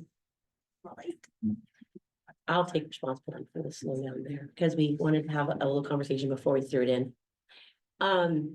So unlike JFAC, the idea and the spirit of this is a periodic meeting of a couple of people from each of the building and grounds from our 3 individual boards who will hear from each other, have a conversation with each other. It's not a decision-making group, it's just a communication group, and be able to communicate back to their boards on things going on across the SAU regarding building and grounds.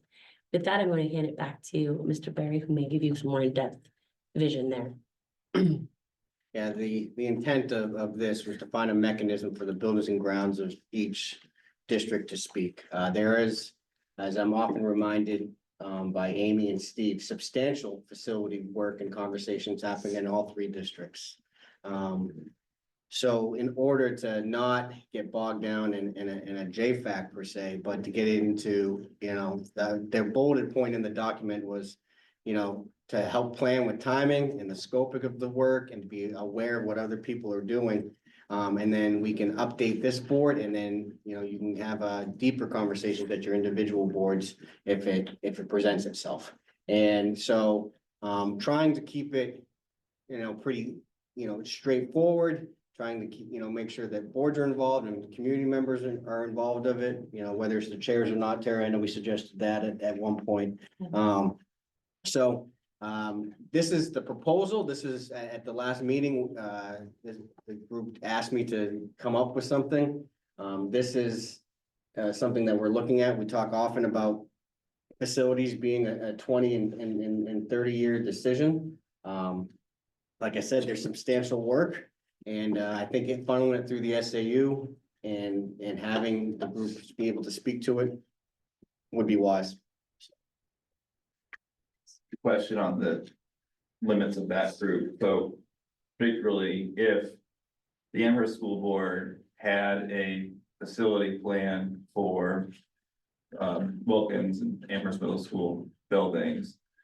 And they had its meeting, would like the Mount Vernon delegation be allowed to really push back and explain how some of these plans might negatively affect their vision of how their students are going to be going through school or support certain things? I mean, how much communication are you allowing to happen or is expected to happen from one board to another? I think in this group right here, it would be candid conversation. I think when we sat down as an SAU board, if there was questions around the work that was happening, I think this is the place to have it after they receive the information. I have a few people who are intimately aware of the, facilities conversations in each individual district, being able to talk about it here with this group and then be part of the update, depending on what the topic is on that particular, month. I think that's the place to do it. I think a candid conversation about it would be wise. I've been here for 5 years. And I've seen, a lack of communication and not a lack of communication, but a lack of outcomes and a plan to move different projects forward to different times. I'll flat out tell you, Sauhegan has some severe needs. All right. Mount Vernon has a major question in front of them, and it is a leap, and you guys know, right? A major question in front of them that could alter the direction of SAU 39. And there's a survey out now, we're collecting information on that. Amherst has facility issues, not just at Wilkins, but at Clark and AMS. And so there is urgency, but I've watched here, for 5 years, not be able to kind of bring it together. And I think this group combined with some of the conversation I heard earlier, and things being funneled through the SAU gives us a chance to do this. And for me, it comes down to being able to manage the work and the projects and the conversations. Right? So I'm not sure. I hope that answers. I hope that answers. Mr. Pete? Yeah, I just want to add to Greg's comment there. I would hope that you as a Amherst board member would want the feedback coming specifically from folks from Mount Vernon, because if you're going to implement a strategy that's going to impact whether it's our tuition agreement or whether it's our kiddos going to 7th and 8th grade, if that continues, that's a significant hit for us because of the way contracts are actually drawn up over time. And if you guys are going to do a $10 million improvement to that middle school, we're a part of that, even though we don't have a vote. And if you're having those meetings at your Amherst school board meeting, I'm sure you can count on less than one hand the amount of Mount Vernon people that show up and share their feedback. So I think this body is specifically geared for that conversation. Yeah, so that you asked me a question, I do want that. That's why I asked that very specific question. Because when we broke up from a joint facilities group to a district facilities group, that was a signal we weren't as interested, I felt like, between districts. I'm asking, I would only vote yes for this facilities overview group if it did expect the pushback from Mount Vernon members to the Amherst members in the case that I mentioned. So given the assurances by Mike, I am going to vote yes on this next motion. Ms. Bean? And Roger left to the end. Okay, thank you. All right, so just to let y'all know, we are trying something new that I am trying to be a good vice chair and keep track of speakers list to act very much like community council. And so if you raise your hand and make eye contact with me, I will get you on the list. And I will try to nod at you so you don't have to be there like, did you see me? Did you see me? So I'm doing my best. It's the first time we're trying it, but we are trying to be more efficient so that you can then focus on the speaker and know that you'll have your turn in due time. That being said, I do feel like the very deep work that needs to be done at each individual board level and building and grounds level still needs to happen. But I would really love to have something like this that we could say, hey, at your meeting, what was the temperature? At your, when you've been out to your community, what are you hearing? What are really, and so I don't like the pushback language so much as saying, I want to be able to hear that broader conversation, the temperature of what's going on with that deeper work that's going on at each individual place so that we can get together and do that and discuss it in an informed way and then bring the highlights of those back to this full body. And so I think it's again in that spirit of collaboration and that spirit of respect, but knowing that we can't all be everywhere all at once. And that your community far better. Like I'm familiar with Mount Vernon and I love it, but I don't know what like somebody who lives in it. Best town in New Hampshire. Is that a motion? So, yeah. Okay, Raj? Yeah, I apologize for my ignorance on this, Mike. Can you tell me a little bit about, like, there's a lot of work happening in these individual, at the different schools and at the school levels and is there sort of a master plan where you actually can you would say to a town, yeah, that's urgent, but it can't happen for X years until we get through these other things because we don't have the resources to manage that work. And so is there anything like that that's happening at your level? I mean, one of the things you talked about earlier was sort of the empowerment of you to execute on these things. So I'm sort of curious about what's happening there in terms of gatekeeping. That's maybe the wrong word, but at least the strategic planning of when you can sequence work for each of these places. Yeah, well, we have multiple long-term planning, documents through technology, through CNAs, through curriculum, plans. We have a bunch of different planning documents that we use. As far as us, timelining out of when we're doing some of this bigger work, whether it's 7th, 8th grade conversation or AMS, roof repairs or Clark, boilers, we haven't put it all on one, plan like that because it's been fluid, right? And, I had a conversation with the town administrator, Lincoln Daly the other day, and we talked about not only looking at, at planning that a bit more through this mechanism, but also being in concert with some of the needs of, both Amherst and Mount Vernon. And so that will help with some of the planning as well. But they, to your point, Raj, they exist in technology long-term plans, curriculum long-term plans, transportation long-term plans. But as far as like the big facilities work that we're talking about here, that doesn't exist currently, and it needs to exist. Because it's all coming from the same tax base. Right? Yep. So, We're in the middle of a discussion on a motion at the moment, correct? No, No. yeah, No motion. Oh, No discussion on, I thought you said discussion on emotion. I'm like, I mean, Terry didn't like the pushback and candor was. That was board governance. Yeah, discussion. no. Mr. Glover's on the list and I just saw a hand. I generally in the belief that the more you're not gonna go wrong with having more communication about what we're each doing as individual districts. So for that, I support. I'm wondering if this committee or long-term strategic planning, but and these other committees that are, they're gonna have, be able to produce minutes or something so that the rest of us who are not on the committees will be able to see the information, the outputs. I mean, not just the whatever consensus views emerge, but also the brainstorm outputs and the rationale for going in one direction versus going in another direction. So those of us who may not find ourselves on the committee, but are interested in these topics can sort of follow along. And see, and put our feedback into the system of early enough to try to make a difference and be like, hey, wait a minute, did you consider X, Y, or Z? Because I see you're trying to go in this direction, and that could be very helpful, whoever that they come from along the way. Your request is duly noted.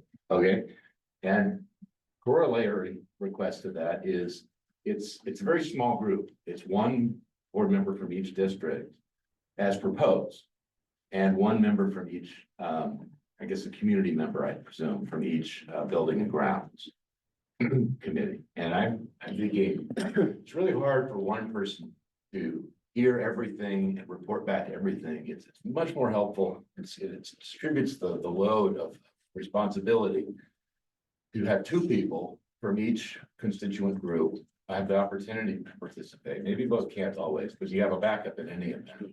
And then two people hear the same information. Two people provide their perspective in the discussion. Then two people can then report back to the rest of their constituent memberships. It's a lot better to distribute that knowledge sharing with two people than it is one person, in my humble opinion, in my experience. well, John, I've known you for 5 years and there's never a committee big enough or enough presentation, and we're, like I said, every time you say that, I'm gonna agree to disagree that it gets lost in the mud, right? And, So we will try, and it's noted, but the membership, the way I envisioned it, and you don't have to, like, the board action tonight was not actually a motion. I was looking for feedback. And for me, I thought having it, you know, because there's board members departing each building and ground, so at least one board member, you know, who I'm indifferent. And then one community member, you know, from each building and ground. And that's two, so that's six people, plus superintendent designee, building administrator, director of facilities. So you're looking at 9 people to schedule a meeting. And, you know, as the person who tries to schedule you and rein you in, Chelsea will tell me it is someday an all-day event. Right? And so this allows us to be a little bit nimble, right? And if someone can't go, of course, someone else can go in their stead. We do that all the time internally. If Dana can't come as the principal, send one of your deans. And I think we would have that spirit. And if we, you know, take minutes, you know, whether it's, you know, Chelsea or Danae being invited to be part of that, and we can make sure we manufacture minutes for this work. But that was my thought process. And you know, the other part about managing the different committees, as you guys know, there's lots of different committees to manage and lots of different people. So we try to make it as nimble as possible, but I know there's urgency to do this work. And I don't think there's been lack of urgency ever, but there's been lack of the outcomes that we wanted at times. And so that's where my head's at. Why don't we go on down the list? So the building and ground, so you're saying that the board members noted in the bottom of this would be like from Amherst, but sitting on building and grounds. Correct. And then a community member that sits on Amherst building grounds would go with, say it's Shannon, right? And we each have, so we'd have a pair from each of that. Yes. All right, now with Liz, Shannon. Yeah, well, first, I just wanted to thank the superintendent for putting this together. I threw this out at the last meeting, so I really appreciate seeing it. I like the structure. I hear what Mr. Glover's saying in terms of having like some additional people and backups. I think though with, you know, essentially you have 2 members of building and ground, one's a board member, one's a community member. And as long as this facilities overview group is amenable to, you know, allowing folks to pinch other people in if they can't, you know, attend, I think it's important to have that flexibility and making sure that there's, you know, people in the room to share and hear the information. But I really like it and I appreciate it. And just in terms of minutes, all of our committees should be taking minutes. I hope that we are, I think that we are, but I'm pretty sure that's a requirement of our subcommittees. So I think we should be covered, you know, with that. Thank you. Okay, we'll look at that, yeah. Yes. Oh, sorry. We'll let Ms. Bean tell us who's next. That would be James. Thank you, Mr. Berry, for putting this together. I don't like the acronym FOG for facilities. You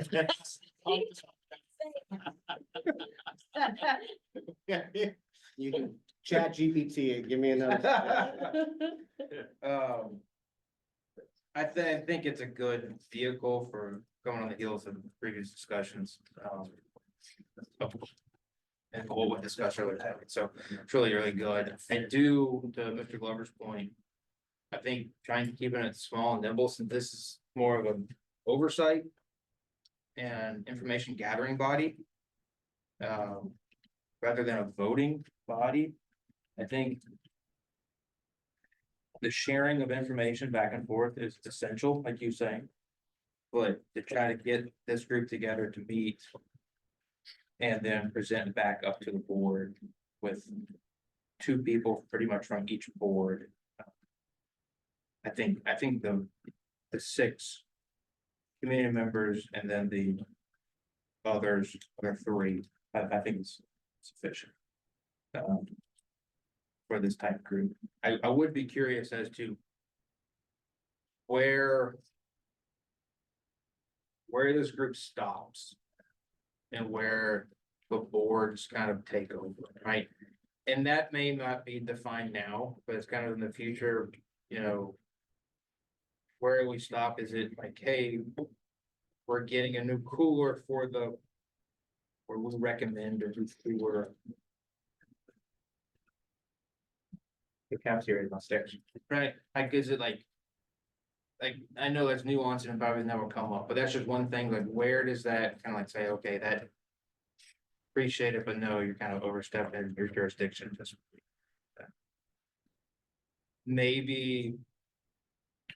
Maybe a little rethinking on that, Mike, to kind of think. Where. Or look at. Some of your colleagues across the state. If they have fog committee out there. To see kind of how they operate.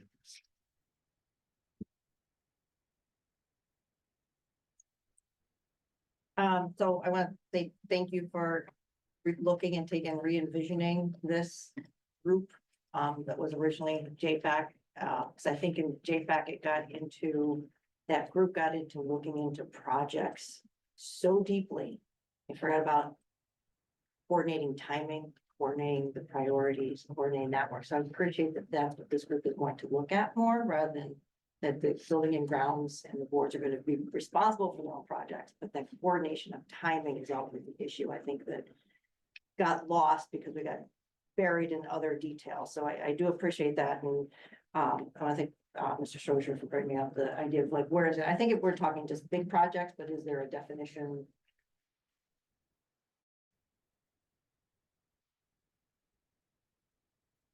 This question's for Mike. Phil, thanks for putting together so quick. My question is, as this group comes together, it's a little bit off James's comment, which is,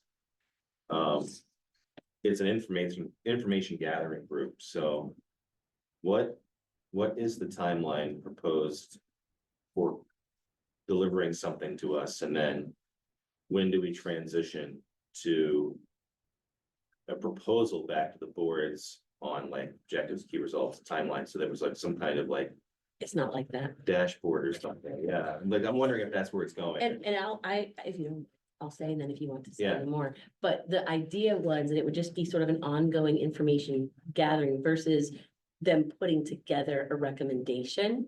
And so they would probably meet every other time there's an SAU board in the time before us, maybe as a timeline, and be sharing back with their boards back and forth, but not that, it's not the same as JFAC where there's a plan put together that's given to us.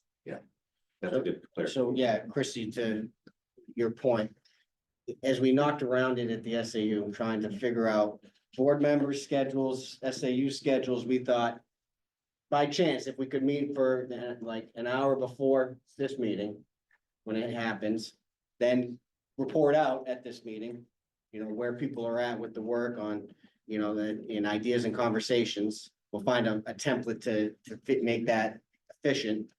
Then from there, they can take that information, go back to their individual boards, or if we had to caucus, we could do that during these meetings. So that's why we thought like taking advantage of the caucus option and then having an update here right after, and then going, into our individual boards, that could be a mechanism to make this work.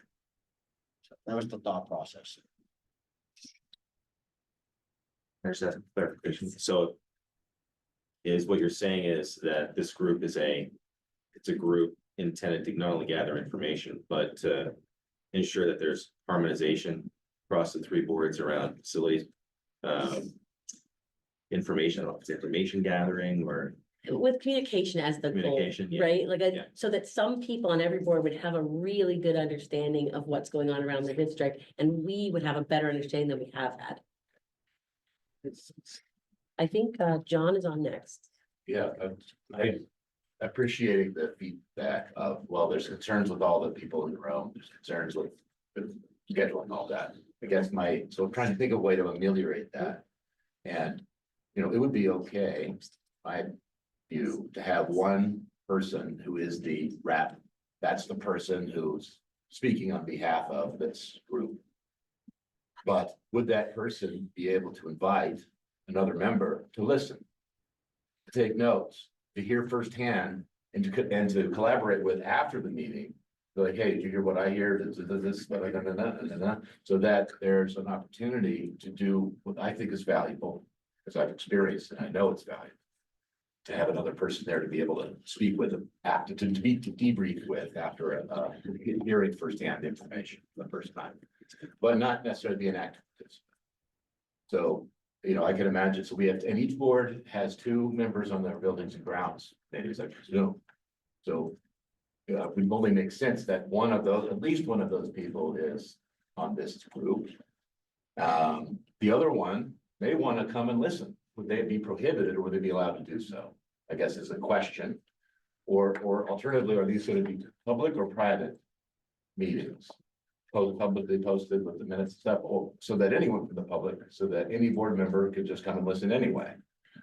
I'm not really sure how the operations of the group. So like, for example, policy committee, anyone can come to policy, Right, they're exactly. posted, right? Anyone can come to building and grounds, they're posted. Right. You know, with this, you know, if this is a committee that, or a group that you want to, it would be a posted meeting, we would take minutes and anyone could sit there and listen, right? But I'm just talking about getting the people in the room that can move the conversation forward. Totally. You know, like, you know, right now, I'm all for, people weighing in, right? And people, being part of it. But we're managing 3 different districts and 3 different building and grounds and 3 different types of conversations. And, you know, I talked to Brian the other day about like, it's gonna be hard when you have a lot of voices in the room to continue the conversation moving efficiently forward as fast as the different districts are gonna wanna move forward with their work. And so I'm trying to find a mechanism to make that as efficient as possible. And this is the thought process here. Great, Mr. Doctor. Just as you find, one of the things that was trying to be communicated through the memo and proposal was understanding that each board has significant responsibility as their board elected by their constituencies. And so, but you also, I know that to solve these problems, it's going to be getting something passed. So as that comes together, it could be a joint meeting between the Amherst and Sauhegan board getting together and saying, all right, look, we've got science labs and you've got Clark Wilkins. It's not a subgroup doing that, it's you guys come, because you're gonna know now that Sauhegan is looking at I'm just making this up, a $1.4 million science lab project because accreditation is the heavyweight there.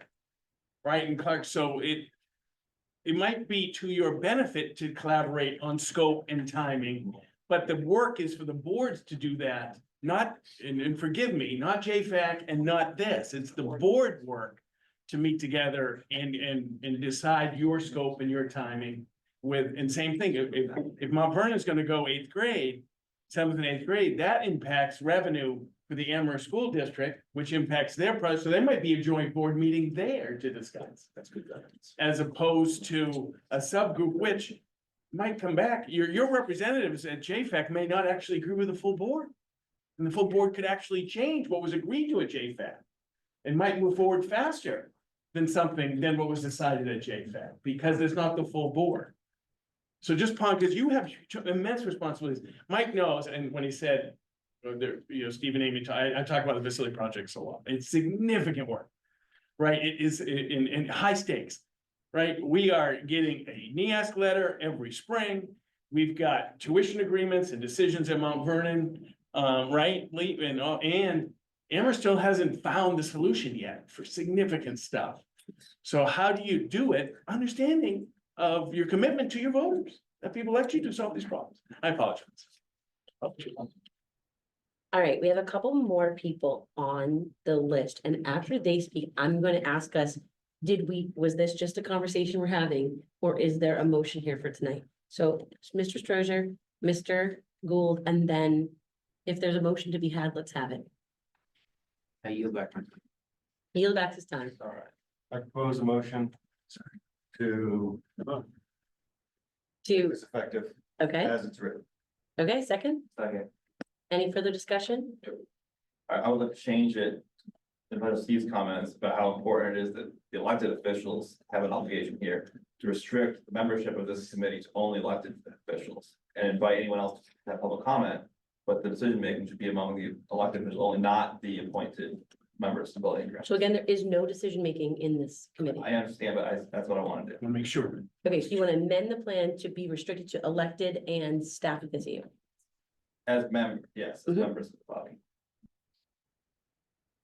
Is that a motion? So I'm not, I want to modify the. Amendment. But you can make the amendment. You wanna ask Mr. Gould to modify his motion?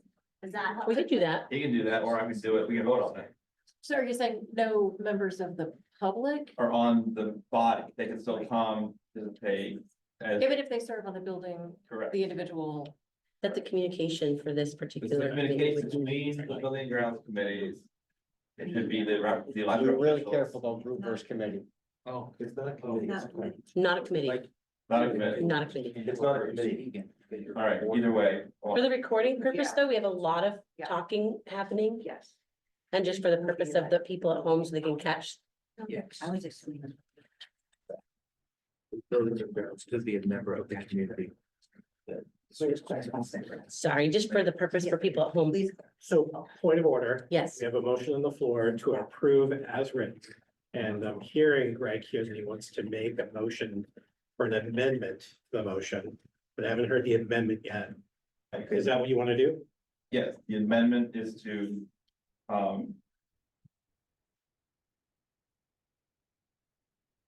right now, the membership is board members, a building grounds member.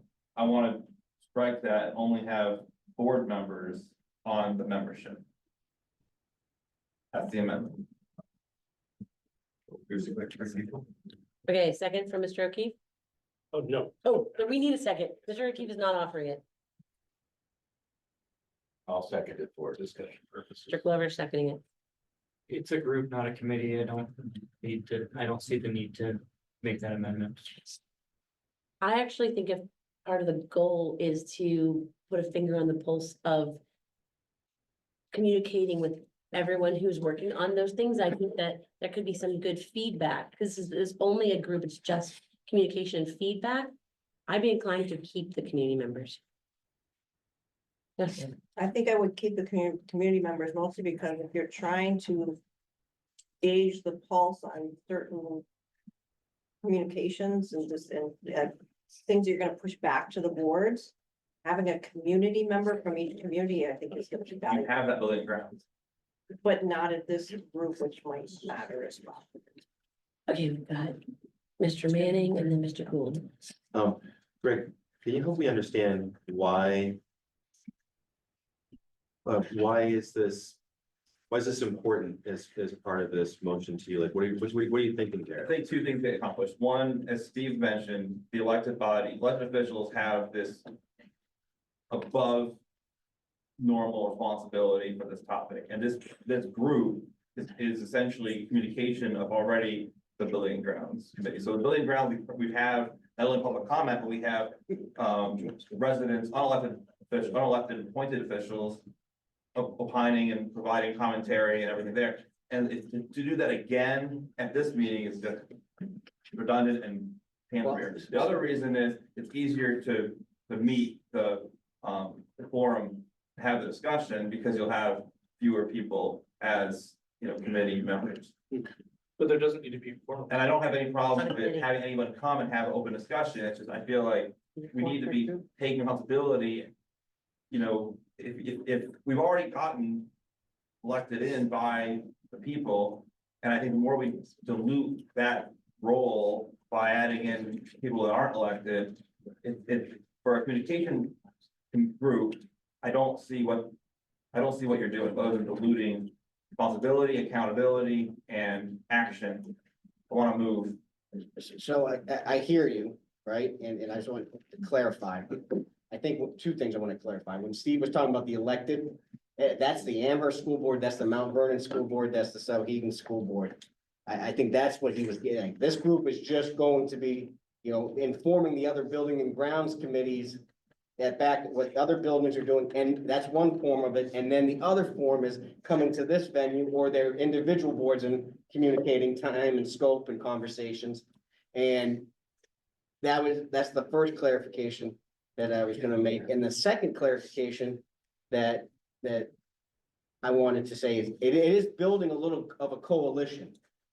And, for me, like, finding ways to reach, different stakeholder groups and get things out there, it seems to be a very challenging thing to do in SAU 39. And having this, that was the thought process there.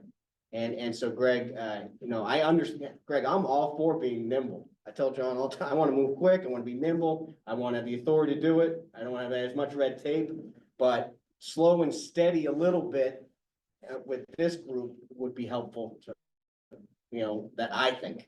But that was just the reasoning, and I'm clarifying, so. Right, Brian. He's all set, and Stephen, I'm good. he's all set. My one thought, I'm parting thought here, is that, I think it is an opportunity to include the community in a conversation that they're asking to be a part of. So I think where it is not a committee and it is just a communications group, it doesn't abdicate any of our responsibilities. It would be another voice and also send a message that we're not an echo chamber. And maybe we would get some insight that we get really bogged down in our work. Maybe a fresh extra voice in a committee group, or not committee, in a group that meets sporadically would be helpful to us as we consider things. Yes. All right, the other piece, I feel like, Greg, you were saying that these community members don't need to come because they're already on building and grounds, but I think the advantage to having someone from those individual building and grounds in this group, and the whole purpose of this group is, if I'm an Amherst Building and Grounds member, I have no idea what the Mount Vernon Building and Grounds group is doing, or the Sauhegan Building and Grounds group. And so this gives the board representative there and, a partner from the committee at that meeting, hearing what those other groups are doing, so they can share that back with those individual groups who are making decisions that impact SAU 39 as a whole, right? So each of these individual building and grounds groups are working very specifically within the district, but the point of this group is to kind of, bring all of that together so that oh, wow, they're doing this in Sauhegan, that could impact what we're trying to do here. Should we look at this differently? And I think there's an advantage to having two people from the committee being part of that group, just to hear it and help filter it, filter that through, so. Those committee members do have the opportunity to watch all the building grounds meetings, the minutes, they are able to go and attend those meetings, there's no barrier for a member of one building ground watching another. And John's point, we have minutes in this one too, so I don't see that as a real take. Again, people are welcome to come participate. I just want to focus on the fact that board members need to communicate on an SAU 39 group. That's the point, not more community involvement. Those happen at plenty of other meetings. Mr. O'Keefe. Yeah, just so I can put something into the record, I don't think there's a topic more important to this district in 2025 than buildings. It's something that if you go out to any member of both of our two communities, this is the conversation. And the moment we start removing members of the public from that conversation, no matter how the optics look, no matter what their role is, the moment you start removing it, you'll lose trust. And that's something I think every single one of us on this body could say, that's what's lacking. And the Amherst project, the feedback that was given to the Amherst board over the last year was trust, right? And so if we start saying to folks, you can't come because we only want to do board members, you kind of build that Let's foundation. be honest, what we're talking about here. So that's Don't say you can't exactly, come. that's exactly what we're That's talking not representing the point of view, honestly. I'm saying, please come, but you're not a voting member on the group, that's all. And look, I There's think no you're wrong. voting. There's no voting on that group. There's no voting to be had. But the chair discussion, There's, it's just. And you're wrong about the fact people are really interested in buildings. We tried to have an Amherst Building and Grounds meeting. We couldn't even get a quorum together. So people may talk that way to you, but they don't show up in the middle of the day when these things are scheduled. I call it. Okay, the vote is on the amendment yes. to remove the community members, building and ground members from this proposal. All in favor? All opposed? 1, 2, 3, 4, 5, 6, 7, 8, 9, 10, 11, 12. And abstaining? Mr. Gould is abstaining, so we have one yes and one abstention. And now I would like to move the vote on the question on hand of whether we will accept this as written. All in favor? That seems to be unanimous. Opposed and abstaining? But you're only having one vote. That's good, guys. And just, if I may, just sort of clarify, there were some feedback points to Mike, we, part of the robust discussion, I presume those will be, you know, part of as written, as discussed, kind of a thing, so the minutes piece, public posted, people can listen and watch and have an opportunity to share the information as soon as they are willing to participate. But that's part of this, yeah, you should be nodding your head. So, That, But that's. the motion that's- was as written. So I that's the understand. motion. And then, yes, as I had mentioned, the concerns you brought up will be considered as as swapped out. Right, so I that's took great. notes. I really appreciate that. Got notes. That's what he said, I know, so that's part of the trust thing, right? It's cool. It's good. So we put on our agenda board correspondence. We, as far as I know, I haven't received from members of the public any widespread correspondence. But I did tell Mr. Glover that we would add a quick discussion about whether to have a further discussion and put on a future agenda. A topic that he brought up to the board chairs with requests to disseminate to all of you. So hopefully your chairs have shared that information with you regarding a further conversation around reconfiguration. So I'll give you like 2 minutes to give your pitch. Sure, I wrote something up, so go on. So a few days ago, I requested of our board chair, Ms. Peters, discussion of whether to re-engage the reconfiguration committee rather than JFAC, as Jan had posited last meeting, and then here we are. The rationale for this was the recognition that a focus on facilities alone may not, as was the case with the previous JFAC, interest all three boards. Reconfiguration, however, touches on more than just facilities and is particularly relevant today as all three boards have been Amherst, are about to be Mount Vernon, or could be Sauhegan, making moves to address educational space and outcomes through a reconfiguration lens. It doesn't matter, however, whether the work is done under JFAC or reconfiguration or some other name. It's instead critical that the scope of the work is well defined. I therefore make this request of all three boards at each of your June 2025 meetings or at a caucus right now. Include an agenda item to discuss whether you are at this time and under these circumstances willing to engage in, or at least not stand in the way of, answering the following essential question. What would it take to welcome 7th and 8th grades into Sauhegan Cooperative School District and onto the Sauhegan campus? Given the data that we already have, now is the time to examine our existing resources relative to the needs of our students and taxpayers. Those data include: 1, legal analysis completed during the previous reconfiguration committee work, which, by the way, considered 5th or 6th and 7th and 8th, not just 7th and 8th. 2, benefits of this is recognized but not fully explored, according to Mount Vernon's own report, the Mount Vernon Village Middle School Study Committee. Continuing space needs at Amherst, despite multiple attempts at a new school solution. Space evaluation at Sauhegan. Educator needs for effective vertical integration into Sauhegan, and ongoing and emerging threats to public education at both state and federal levels. If we don't at least look at what we could do with our existing resources, then we will have an extremely difficult time, if not an impossible time, persuading our voters to support our efforts elsewhere. It is not within the jurisdiction of this administrative board to decide this, as we discussed previously in board governance, which is why I'm imploring the constituent boards to take up the essential question I pose. What would it take to welcome 7th and 8th grades into the cooperative and onto the campus? And publish the results of your discussion so we, together, can hopefully begin this work and have findings to share as soon as feasible, ideally before Mount Vernon seeks to make a decision on its educational space solution options this fall.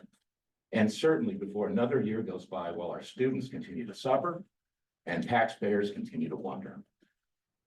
Thank you. Please. So I had communicated that we could not have a huge discussion about this tonight because it was not an agenda item. And my thought was to use Dr. Fritz's mechanism of straw poll, but that's not what's been requested of us tonight. What's been requested is that you, Ms. Grund, you, Ms. Gascoigne, and Leaf can communicate to Mr. Eckhoff as he is standing in his place at this moment, with your own boards, if you would like to take up that conversation about reconfiguration, and there is no work to be done here tonight by us. Perfect. All right. Then I would like to move on There to, is another board correspondence that we did receive. That's not in our board. Last meeting, we received all of us, I think, received an email with a report from Van Bayou. And I'm wondering, I had some conversation with, and I appreciate the conversation, Mike. I was wondering how we're going to implement this standing board correspondence, the board notes, the notes. How we're going to implement receiving correspondence. Is it going to be source documents are going to be available in Assembly so that we can see them and their attachments, which I think would be the best course of action. Rather than what is proposed in the board notes. Mr. Glover, I'm gonna stop you for a second because Mr. Vayu emailed us our report. Yeah. After he concluded giving it as a presentation, and so it was that evening. No, but It was during his He gave a 3-minute summary and he sent us like a 400-page report, which is separate from the 3 minutes he had. That to my, I'm just gonna say as chair, and I'm not saying we all have to follow my opinion. My opinion is if a member of the community comes and gives a 3-minute presentation and emails us their supplemental documentation that they promised to us, that's not the same as we received a request by a community member on, maybe I'm incorrect, between meetings is what I thought this was meant to be. Yes? Can I ask for clarification? That board correspondence, is it supposed to be the exact email, or is it supposed to be a summary of the topic? I thought it was a summary of the topic, but I could be wrong. I'm not clear on that. This was your thing, right? This is not my thing. So what is your vision of board correspondence? Because if it's going to be having it's yours. Oh, that's How we're doing it there. So we have a Google Drive that this board has established for us. And in between meetings, as we receive emails, everything goes into that drive. The person emailing us as board chair, I respond, letting them know that their email has been received and that, it'll be in the board correspondence folder for all board members to see. And if a discussion is needed, we'll place it on the agenda, something like that. So it is on our Assembly. There's a link to our Google Share Drive, and then everything is there for us as a PDF that we've got. I don't know that we in Amherst got anything that had a document attached to it, but I would assume that would also follow, it would be there as well. So that's how we do it. And then at our meetings, we have this standing board correspondence topic. For example, we had something about therapy dogs emailed to us. So at our last meeting last week, during this section, we were able to discuss that as a body, get an update from the superintendent, and go forward. So I agree though with Ms. Peters, this is a little different because it was kind of a follow-up to a public comment. So I'm not weighing in on that. I'm just letting you know, sort of our process and procedure for how we're dealing with the correspondence. could I ask you a question about your process? This link to your Google Drive that's in Assembly, is that something that's publicly accessible? Part of the documents and things that people can see in an agenda? Or is it Correspondence may need to be redacted, right? Not like an everything. that email we address, receive. personally identified information? I mean, the names are wouldn't be, but maybe they're. Right, so right now it isn't, but obviously it would be discoverable, if there's something in there that's available to the public, it would be available to the public per right to know request. Somebody jump in if I'm misspeaking and how we're managing this right now. But obviously we get, emails from time to time from parents of students. And so not everything is, it's there for the board to digest to make sure we're all seeing it, that it's in a central place for us as a body, so that nothing's getting missed, so that we know how we're handling our correspondence. And it's, you know, it's an evolution. This is new for us this year, but we're really trying to get our arms around how we manage what we receive as a body and to ensure that every member of the body, you know, it is reviewing that. Rather than opportunity. And Sure, which, I mean, check your email and it came to your ASB, you should, right? But it's kind of just another tool at our disposal, and then giving us the place to, if there is something that we do need to discuss publicly as a body, we have that standing space on the agenda to do so. That was kind of the idea behind it, right? Because it doesn't seem, you know, it doesn't seem like the best practice for one person to respond to something, but then we never really followed up, or, you know, it just kind of gives us that safeguard. I like that- I So think that's the too, idea. you have to be careful about putting people's correspondence in a public place when they've not requested you do so. That's right. Now, it does also, we've updated our SAU website, to let people know. So if you go to the SAU website now and you see the email address for the board, there is a message there that lets the public know when you send an email to asb@sau39.org, the following individuals will be receiving them. Right, because it goes, you know, to some. Does it SAU also folks. inform them that they're now, if their email a public document, it's a public record now that needs to be preserved for eternity, as far as I understand.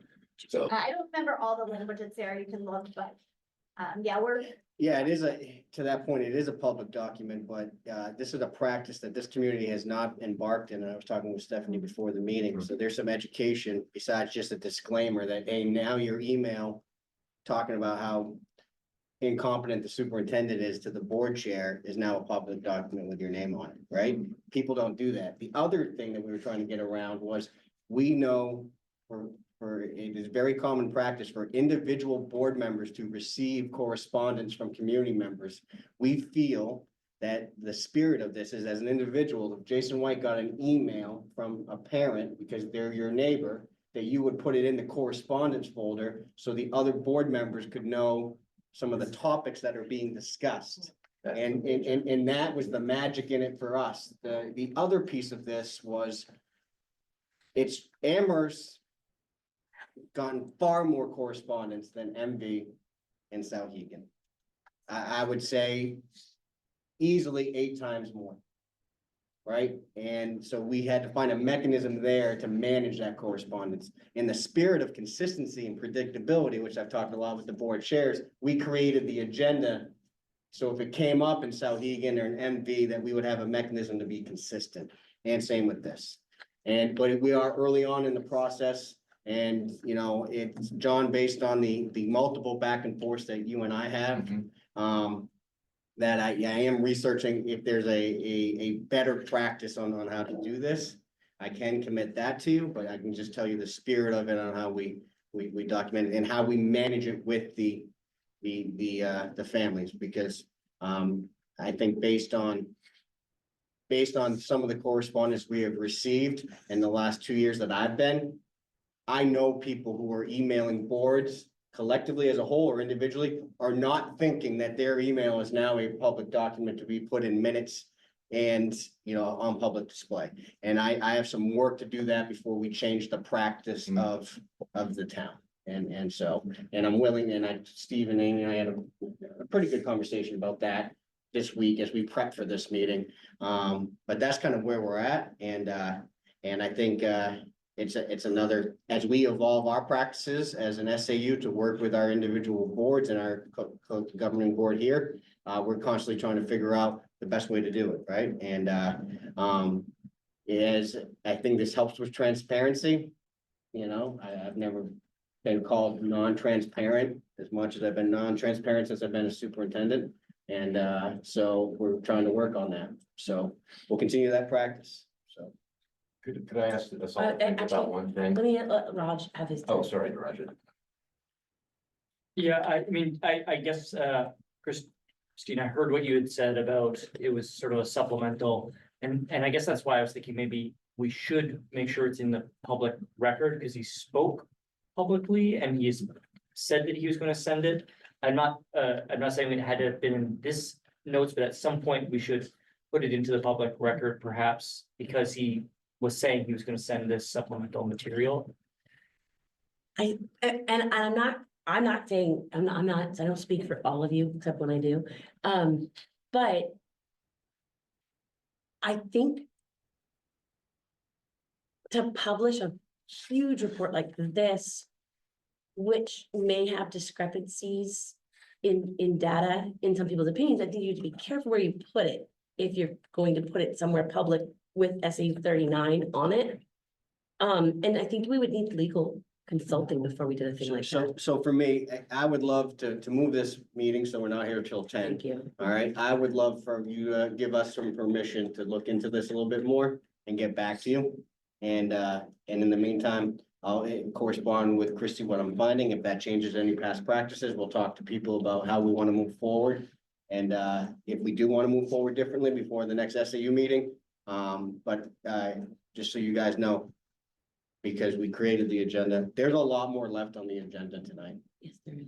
I just want people to know, you know what I mean? I just want people to know that. Mike, let me ask you, look into how to publish that. Yeah, I'm with you. So I'll do that. But it is not the sender. How of it to is- not doing it, how to do it. Okay, but the sender's not requesting us to do that. So So we haven't, it's not been asked of us to even do this. What am I looking into then? What are you looking into tonight? I'm just looking into the board correspondence, you The know, whole thing about how it works. on the, in regards to this, and that's what I would like to do, like the practice around board correspondence. Sorry. But I'd like to, Raj's point, there's a distinction between board correspondence between meetings and a public comment. That is made with the report that is referenced.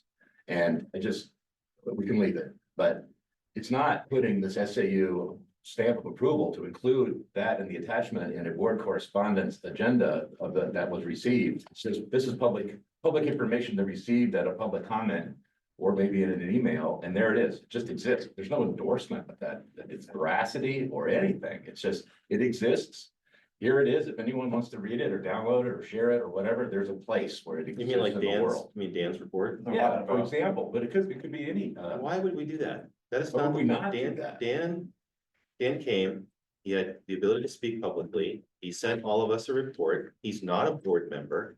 He went through the proper channels to do it.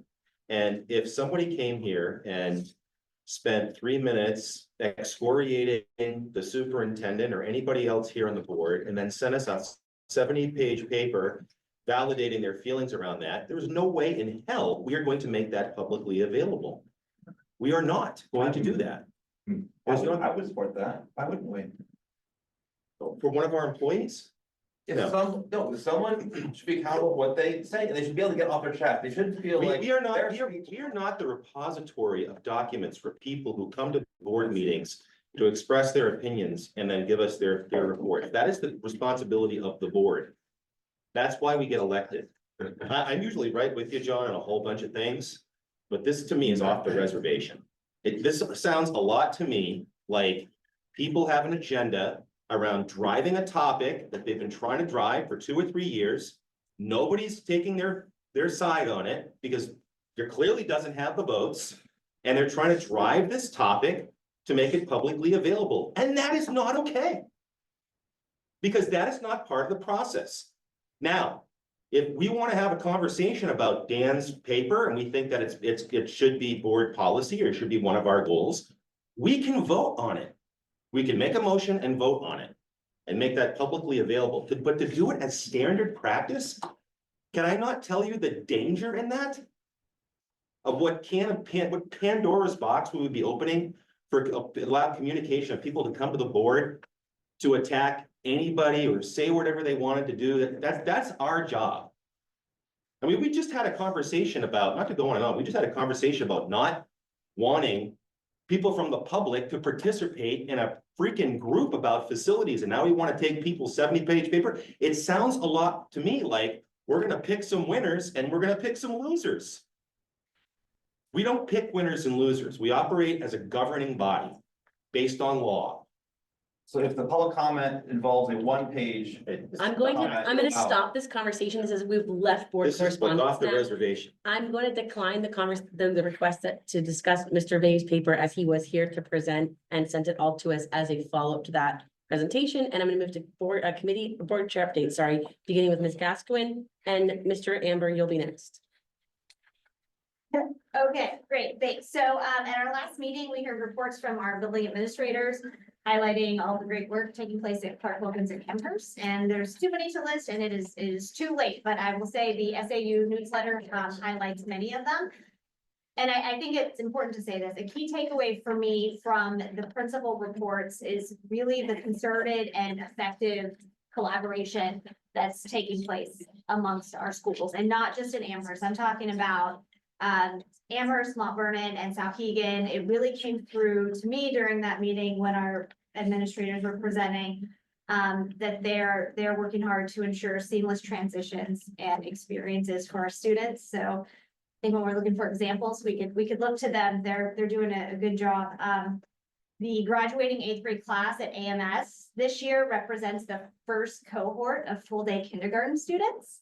So I thought that was something interesting to share with all of you. We approved the implementation of My School Bucks for the collection of athletics and program fees. Like Sauhegan, we will be covering that administrative fee, ensuring that families only pay the participation cost as we make this transition. I think this effort really reinforces our commitment to creating that seamless and consistent experience for our families as they transition between the districts. And it also improves our ability in Amherst to track and administer our fees effectively.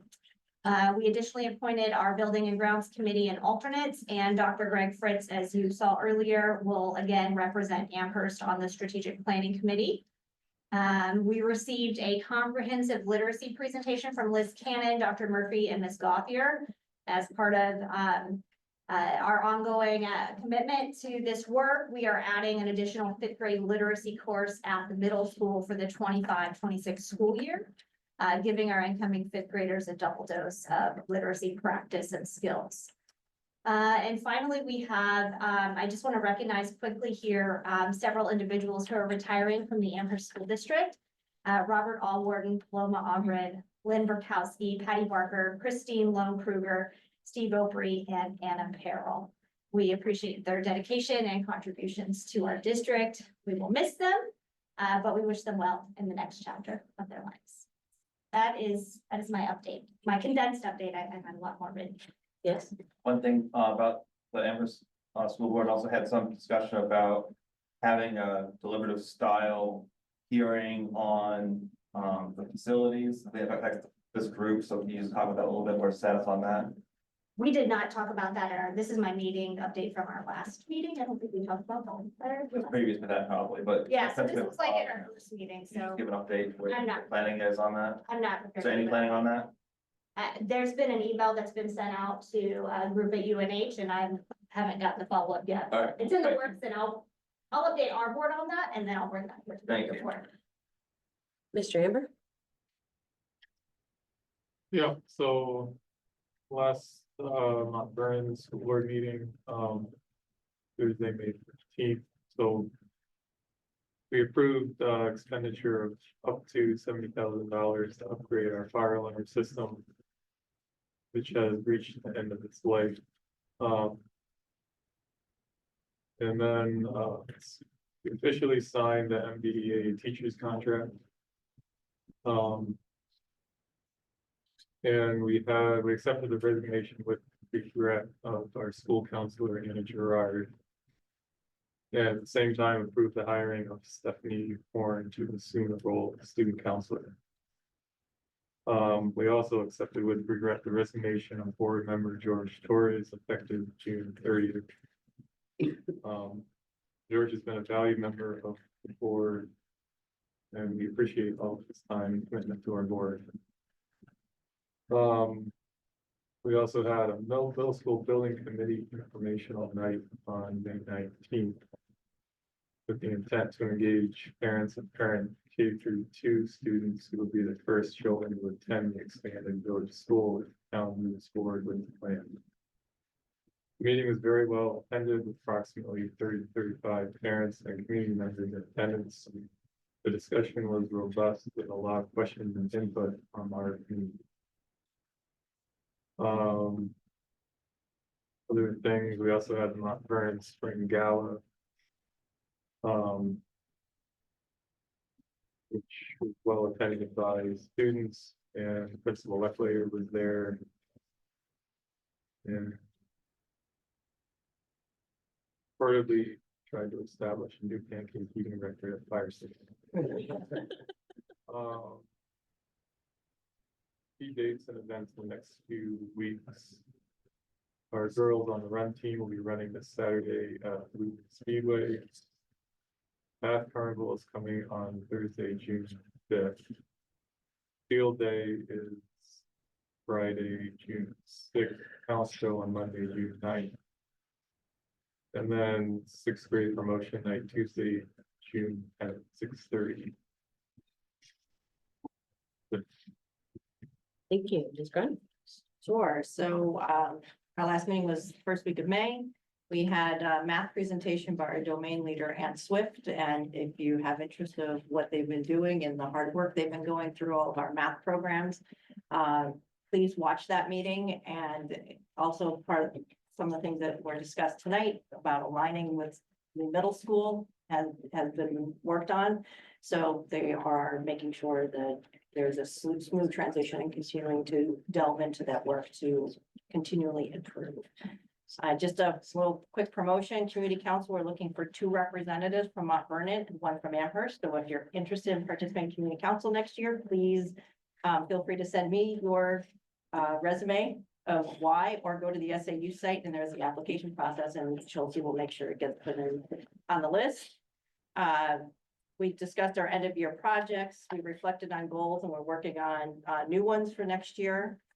We are continuing to work on our science labs. There's works with architects going on with that. So that's extremely important for us. As it was mentioned earlier, we do have a letter from our accreditation group that says this is a high priority for them. Not that it would take away our accreditation, but they are watching it. This is not the first letter we received from them, so it's extremely important for us to work hard on this. We have Senior Awards Night coming up on June 10th, and Raj will be giving some scholarships through the Waukegan School Board, so that's always a very fun, exciting night. Graduation is June 13th, and just a couple things about our seniors. They had 11,237 hours of community service this year. Just this year, and that's not just seniors, but we had 169 students register for 248 AP exams. We had 849 college applications submitted. 1 National Merit Scholar, Kason Fox, that's the top 1% in the country. So congratulations to him. We had 41 students take our career and technical education program. And we had 100% pass rate on the citizenship test that's required by the state. So we're really proud of our students who took all that. And we had 3 state championships in athletics this year. So we have a lot to celebrate. Really proud of our students. We also have some retirements, and I'm afraid I might not catch them all. But we have Anna Barrett, who's one of our paraprofessionals that's been around for a number of years. We have Linda Conley and John Dowd. Anyone knows John Dowd and Linda Conley? They are OGs. There's 1 remaining, I believe, at Waukegan after this year. So this is a big deal because everybody has worked with Linda and everyone has worked with John. So that'll be a big one. And then also Amy Pham has also retired. So those are some of the top ones. So. Could I just add one thing to that, just the accreditation thing? Yeah, The letter was friendly. it's friendly, It was, but they're watching. thanks for the update. We really like that you're doing work and making progress on your plans. Yeah. Please keep us updated. It wasn't threatening. I just wanted to make that clear. So that was encouraging.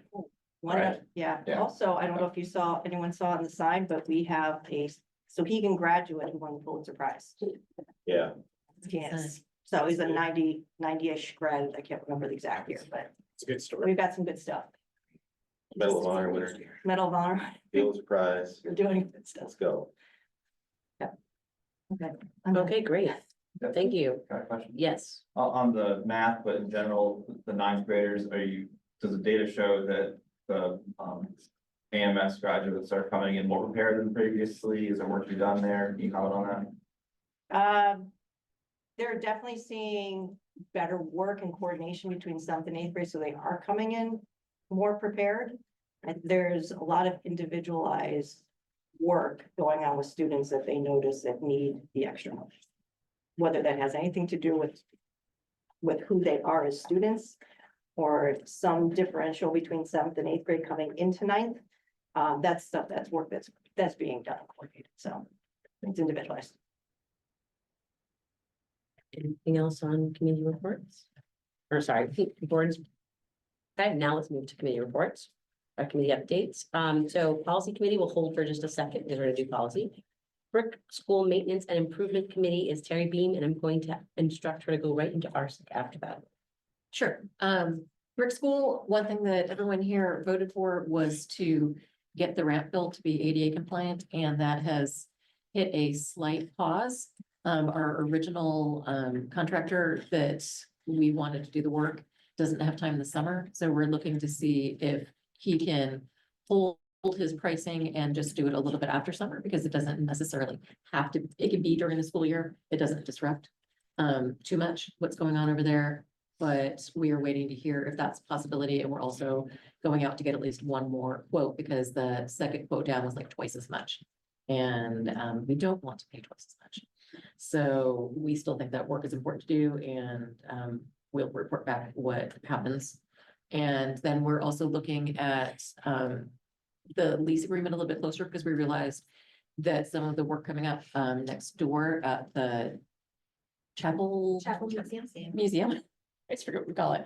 It needs to get painted, and we realized that it shares land, but it doesn't share the lease agreement with the brick school. And so we have tasked the Amherst committee that is looking at all of our land holdings and buildings and the different agreements to take a little closer look at that and see if we might need to make any changes there. Can I ask you a question? How confident are we that the lease isn't include the land? I mean, I looked at this when we negotiated this It doesn't, before. doesn't include our lease for SAU Brick School. We read it. It doesn't It include, expressly excludes it this. excludes It the does. museum. Okay, because it. Yeah, they do. For the parcel has the two structures. Right, But it that's says what it excluding building two. Including building two. Yeah. Okay, that's my question. Yeah. So the Yeah. lease agreement, Only deals with the brick schools. that's the lease agreement between SAU 39 and Amherst School District Yes, for leasing that portion of that parcel land. for leasing that building. That on building on parcel that parcel land. land, so Amherst then has its own. Amherst School District has another lease agreement, presumably with the museum people, about their building. Yeah. That's where I see But that. that's outside the school, Okay. the Brick School I- Committee. And now ours. I'm just filling out. Yeah, it was- Okay, it I'm was with you. An interesting moment in our meeting. Yeah. Um, Anyway, so, and then RSEC, we do have a very long time, director of one of the programs is retiring this year, Janet. And she is, what, 35 years old? 38, 30, 39. It's a lot. It might be 40. I want to take that back. I think it's Janet Reed's been at our sector for 40 years. So Yeah. it's substantial retirement. And so, this is her final year, and it is, she has been dedicated to the very end, and it's a big loss, but otherwise, budget came in, things are looking good, and yeah, everything's going well over there. Great. Wellness Committee, have they met? No, All right, PD Committee, I don't believe is met. And I think that is good. We'll go on to policies, and I'm going to turn it over to Ms. Catherine. Okay, great. So sorry, this is more than an update because we do have some work to do here. The policy committee has met twice this season. At our first meeting, we spent time organizing. I'm pleased to serve the group as chair this season alongside Mr. Glover, who's serving as vice chair. We have many past updates to work through. 2025 updates should be forthcoming, and there's a whole host of policies that need to be reviewed as part of a normal review cycle. So we will be spending time at our next meeting prioritizing and creating a policy season schedule. Our first two meetings focused on a couple of carryover policies and a few policies that the business office asked us to review. So thank you to Business Administrator Facey and Ms. Katie Hannon for their work on that. And I just want to say thank you in this setting to Ms. Borden in the SAU office for all of her work to migrate things into Assembly and to keep us organized. The policy committee is going to have some additional training time at our next meeting. If you haven't had a chance to get in Assembly and click on the policy tab up in the right-hand corner, I would encourage you to do so. It's really a quick and effective way to locate your district's policies, but it has some really nice sorting and printing features that weren't available to us before. It was really a treasure hunt in the past as a board member to go find the policies you needed. So while this is new, it really is, it is helpful for locating things. And since establishing and maintaining policy is a critical function of the boards, I just wanted to note that for you all. So I look forward to a productive season with this group. So for this meeting, we're bringing forward 5 policies that we recommend moving to the individual boards. 2 policies apply to the SAU. So if you're in Assembly, you'll see all the notes. And again, Ms. Bourne did a great job of capturing all of that. But the 2 policies that apply to the SAU are BEDG and DAF. For these policies, since right now we have a gap between this meeting and our next meeting, the next scheduled meeting, I believe, is in September. The SAU is requesting that we consider adopting the policies as presented and waiving a second reading. Policy BEDG is related to meeting minutes and has been revised to comply with RSA 91:A:3, Roman numeral 4B regarding reviewing sealed minutes. Policy DAF is a required update and relates to the administration of federal grants and includes additions relative to veteran-owned businesses and increased equipment cost. The other 3 policies and their respective changes are outlined in the document, along with other policies that we discussed but have no recommendation to move at this time. So with that, Ms. Peters, I don't know how you want to handle the work that needs to be done there around the motions. I'm happy to take questions. Again, there's a quick summary document here that lists the policies, what the recommendations are, why they're changing. Also talks about 2 other policies and an attached form that we discuss and determine not to make any changes on and why. So I'd be happy to answer any questions. I just got transition lenses today, so if you guys see me over here, so forgive me. So is this a first reading of these? Or is Yes, this- so what we're looking at is on all of the policies, I believe we're looking for a first read and moving them to the individual boards. On DAF and BEDG specifically, we're looking to the SAU has requested that we consider waiving the first read here as an SAU board and adopting those tonight. Those are the only 2 policies in the packet that apply to the SAU. All the other ones need to go to the individual boards. Yes, ma'am. Does KF apply to the brick school at all? Because people can use the community room. Does that matter? That's a good question. We didn't discuss that. No, we in didn't, our but it meeting, looked so- on to me when it said it skipped I mean, it's not red, but people use it, but I don't know if there's any requirements the same. I don't recall the policy kind of spelling out the brick. They use the words like schools. Yeah, schools and facilities. Yeah, and, Sorry. but I think that change, if we remember that policy, was instead of being a board Right. decision onto approved building use, and right now I approve the building use at the brick. So I don't think, So I not a problem. don't think we Okay. need to, As- right? What I thought, yeah, so, okay. Yes. So I'd like to make a motion to adopt as written policy.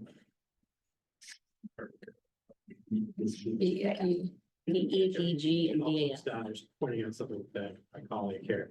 So BEDG and DAF as written and waive the second reading. Second? Ms. Bean? Any discussion? All in favor?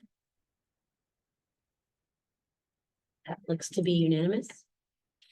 And is there Do we need a motion to waive the? Wait, So we're sending the others to the, So now what we just did was we adopted in the SAU district BEDG and DAF.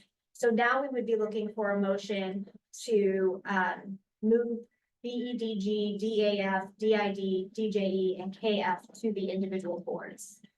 Okay, point of order there. Why do we need a motion to do that? Oh, do we not normally? I mean, we have it in our practice, but given our discussion of board governance. It's I mean, not, I think we just do that as a, I mean, it's, I would say, the practice now, given the board governance thing, would be like, here's the output of the policy committee. Does anybody have any feedback? Because they are headed towards the individual boards. I think. Except the ones that do need to be adopted. yeah, no, I hear you. Yeah, no, I understand what you're saying. I throw it out there as a concept. and the three you're referencing, all three boards need to look at their own meetings. I and think approve? all five we Yes. need to look at, but those two specifically also apply to the SAU. That's why we did this tonight.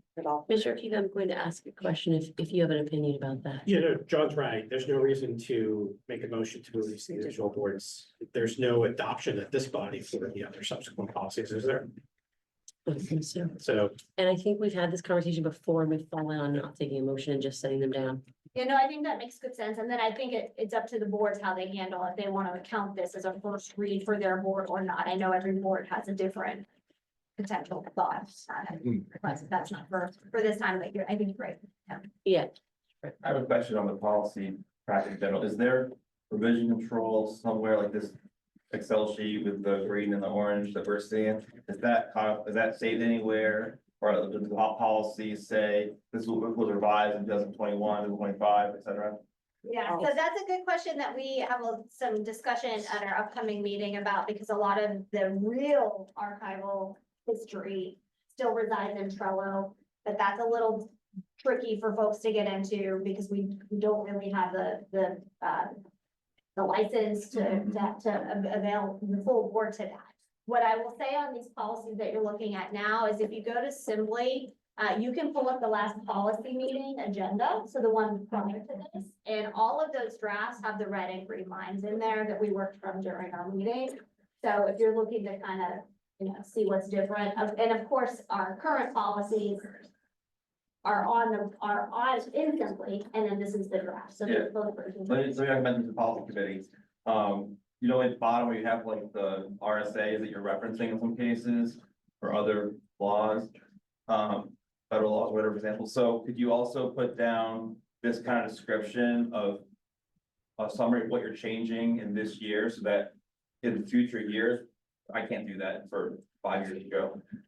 We can know, okay, EHR was changed at this time and now we're getting it back for this time. I really like that to be a part of Legislative the policy history. record. Yeah. So we do have the last revision date, the last review. Well, I would like to know what is required. What I'm asking is, I know that headline that says last what date. I'm asking for a revision history at the bottom of all the policies, so we can say what was changed. You're suggesting, if I'm hearing you correctly, you're suggesting we take the spreadsheet Yeah, that's all I'm and asking. we take that That little bump. bit And and put it say, 2025 or whatever, April or. what is it? Yeah. May. So, Mr. Prince, can I just ask that maybe you could formulate that and either send it through Mr. Glover or Ms. Gascoigne through the policy committee, that request? Just so, that because we do have a lengthy I'm piece of not, I just agenda. want to ask that, they do that, I requested that they do that also. We've been talking about legislative history and preserving the evolution of these policies, so it fits squarely within that. I support it. And I respect it. I didn't know if you had a lot of. That's all I want, I just want to have a record of it, so we can go back 5 years and say, why was EHR changed at that time? Why are we going back? Okay, great. So our next agenda item is personnel, and I'm going to turn it over to the superintendent, and then you can follow up after. That's other business. Do we have other business? I don't know. We don't have any other business. It's just a placeholder in case there were some. This is where we could respond to what felt like an attack in terms of clarification into the record. actually, point of order, this was about us making suggestions about future business. Yes, yes. Future agenda. items. So would you like, A dialogue to go back and do person So, things. so this is another change to it, and it was future items, or there was something pressing that wasn't, talked about here that needs to be considered talking about the next, that was the one piece. And then, like, for example, if something came up, let's say in the last 24 to 48 hours that I needed to know, no. And if this was the Amherst School Board meeting, I would say, other business, today we closed down the Wilkins Playground, a portion of it. That would be an example of other business, something that I think the board would need to be aware of, but happened today. Did that happen today? It did. So, For the remainder of the year. and, but that's the how other business would work. So, So I just want to make sure I understand, was that what I heard Mr. O'Keefe saying is that this was a place where people could add items to future agendas? But it sounds like, and what I understood it to be was it was a placeholder in case something came up that we could have a place on the agenda to discuss that. Maybe we need to figure that out. Maybe we don't have to sort it out right now. Well, I agree with you, and I actually, when I clicked in it and there's no notes, I thought, oh, maybe we could get some sort of little board note to leave in that section, so we all are clear on what's happening at that point. yeah, And maybe just a suggestion, something like what superintendent just restated is perfect for an additional bullet in the superintendent's report or principal's report, as the case may be, to share immediate exigent. It's not really other business. It's more administrative awareness coming to the board. There's already a placeholder for that. So I'm inclined to say it's more what Stephen's impression was, that it's a placeholder for us to talk about maybe future topics, or, oh, I heard something in public comment. I really like, let's make sure we get that on. I mean, I don't know exactly what. Very ambiguous. I would also hate for us to get trapped in, that's not sufficient public notice.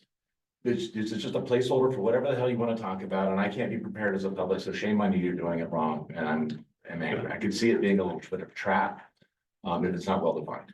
That's, I'll work on that. I'll add that to the list. I agree, right? So we want the new business thing to be ideas and strategies, because I'm a big believer of warning the public about what you're going to talk about. And that might have been a good place for some of the other discussions we had Yeah. tonight. Dare I ask, is there anything to put under other business? Nope, good, let's move right on to personnel. So, what I'm gonna do is I'm gonna turn this over to Mr. Chamberlain and Ms. Facey as they kind of navigated this a little bit more detailed than I did. And but it is regarding a change. If you look in board notes, there's a memo.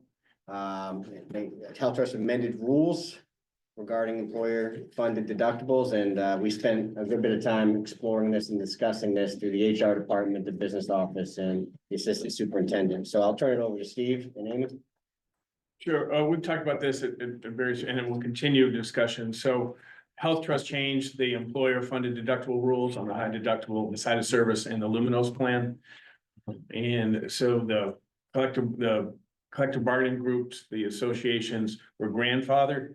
And so that can be addressed during the regular cycle of negotiations going forward. But those who are not attached to an association or a collective bargaining group doesn't have that ability. So we've had to, we spent a lot of time trying to figure out the best way to be fair to a previously agreed upon benefit and still comply with Health Trust. And so what Amy and her staff, which she'll speak to, is what we think is the most equitable budget neutral approach to adjusting the benefit, keeping in mind the previous agreed upon benefits with the employees. Yeah, so the split of the deductible contribution cannot exceed 50%. So we need to make that adjustment regardless of anything. So after doing that, we took a look at different options to be able to make the employees whole, and came up with the idea that we would just increase the percent that the district pays in insurance to equal the amount of money that the person loses in that deductible contribution by the district, so that it balances. So it's budget neutral. It's just a redistribution of the funds. That's really it. I move that we approve the redistribution of the healthcare insurance benefits as presented. I second. Okay, do we have to actually take a motion on it? Yeah, Yeah. you Okay. change benefits. You can do that. Okay, great. Well, since I guess I am chair for the moment, do we have any discussion? It is moved by John, seconded by Stephen. Stephanie? So is this a percentage we're gonna look at each year? Is this something that's gonna enter into their contracts, what we're paying? Cause I'm just thinking if we have another 20% increase in healthcare, that 50% is a huge jump compared to what we would normally pay into a high deductible, you know what I mean? 50% of the deductible. It's a very small change in percent. Yeah, So if we- the percent for Well- it's, so the 50% is, you can't, we can't fund. can't pay more than 50% of the deductible Right. contribution. But the effect on the percent of the premium is tiny, Yeah, because it's like $500. so that's this year. I'm just Yep. saying like next year, if we have a 20% increase in healthcare. And we're saying that, you're saying that then there's gonna be the employer, I said in 93, it's gonna Percentage. be 93.2. Yeah. okay, so you're So just looking at the 50% is- percentage of change, not doing 50% of the premium. No, You're no, talking, okay, I was like It's not taking quite understanding. $500 difference in the Okay. in the deductible So you're just and adding taking that. $500 to employee share. That I Which is understand, a very small percentage. that I'm, okay. It's not perfect, because nothing is perfect, because side of services and HRA, so that does impact the revenue that you would get, because we're guaranteeing it Okay. on them. But it's the best we can do to bring our employee home to a previously agreed upon benefit level. Okay, It's a very small change in the percent of premium. that's what I was trying to understand. Very, very. For year 2, 3, 4, 5, and on and on and on. But Stephanie's question. Correct. Okay. Any other questions at this time? All right, I'll take a vote on the motion as presented. No, say yes. All in favor? Any against? Abstain? All right, I think we're unanimous. Yes. So you will be paying the same discussion at your individual boards. It's slightly different because each district has a little bit different benefit and anchor location. But theme wise, it's very similar, but not exact. But we'll talk about those nuances with each. I think the long term, it would come up in budget season anyway for how we would address it long term. Yep. Okay, so this is just for the Except current. we can't override that 50%. That is Right. trust rule now, so we have to abide by that regardless. Okay. Thank you, Ms. Vacy. And we are on to superintendent's report and take it away, Mike. Yeah, thank you, and a couple things. In board notes. I attached, just a document in there with the survey that was sent out to faculty, staff in SAU 39. We have a partnership with a company called Qualtrics and a sub-company of that called ISPIS. It's a third-party survey professionally done. And they designed the questions with us. For me, when you put out surveys, it's really important that you put out surveys done by professional people who do this for work, if you want to get meaningful results. And so a lot of work went into this survey. It's an important piece of information. And we're hoping to get a few hundred responses back. It's going to be open for just under 14 days. And a couple reminders in there on when to do it. We've incentivized it. You can be in a pool if you fill it out and get a gift card. So we'll see how it goes. I'll report in the summer retreats of this as a data point. Also, we're monitoring legislative updates quite regularly. It's ongoing work. We're just gonna see where it all lands and make decisions accordingly. And with this, everyone knows, I say like, school will open in September and we'll figure out how we need to open school up based on how things happen. And that goes for 306. The other piece in there is the superintendent's report. And I just want to indicate to the people in this room, I intend on sharing this out, a version of this very similar for staff and families.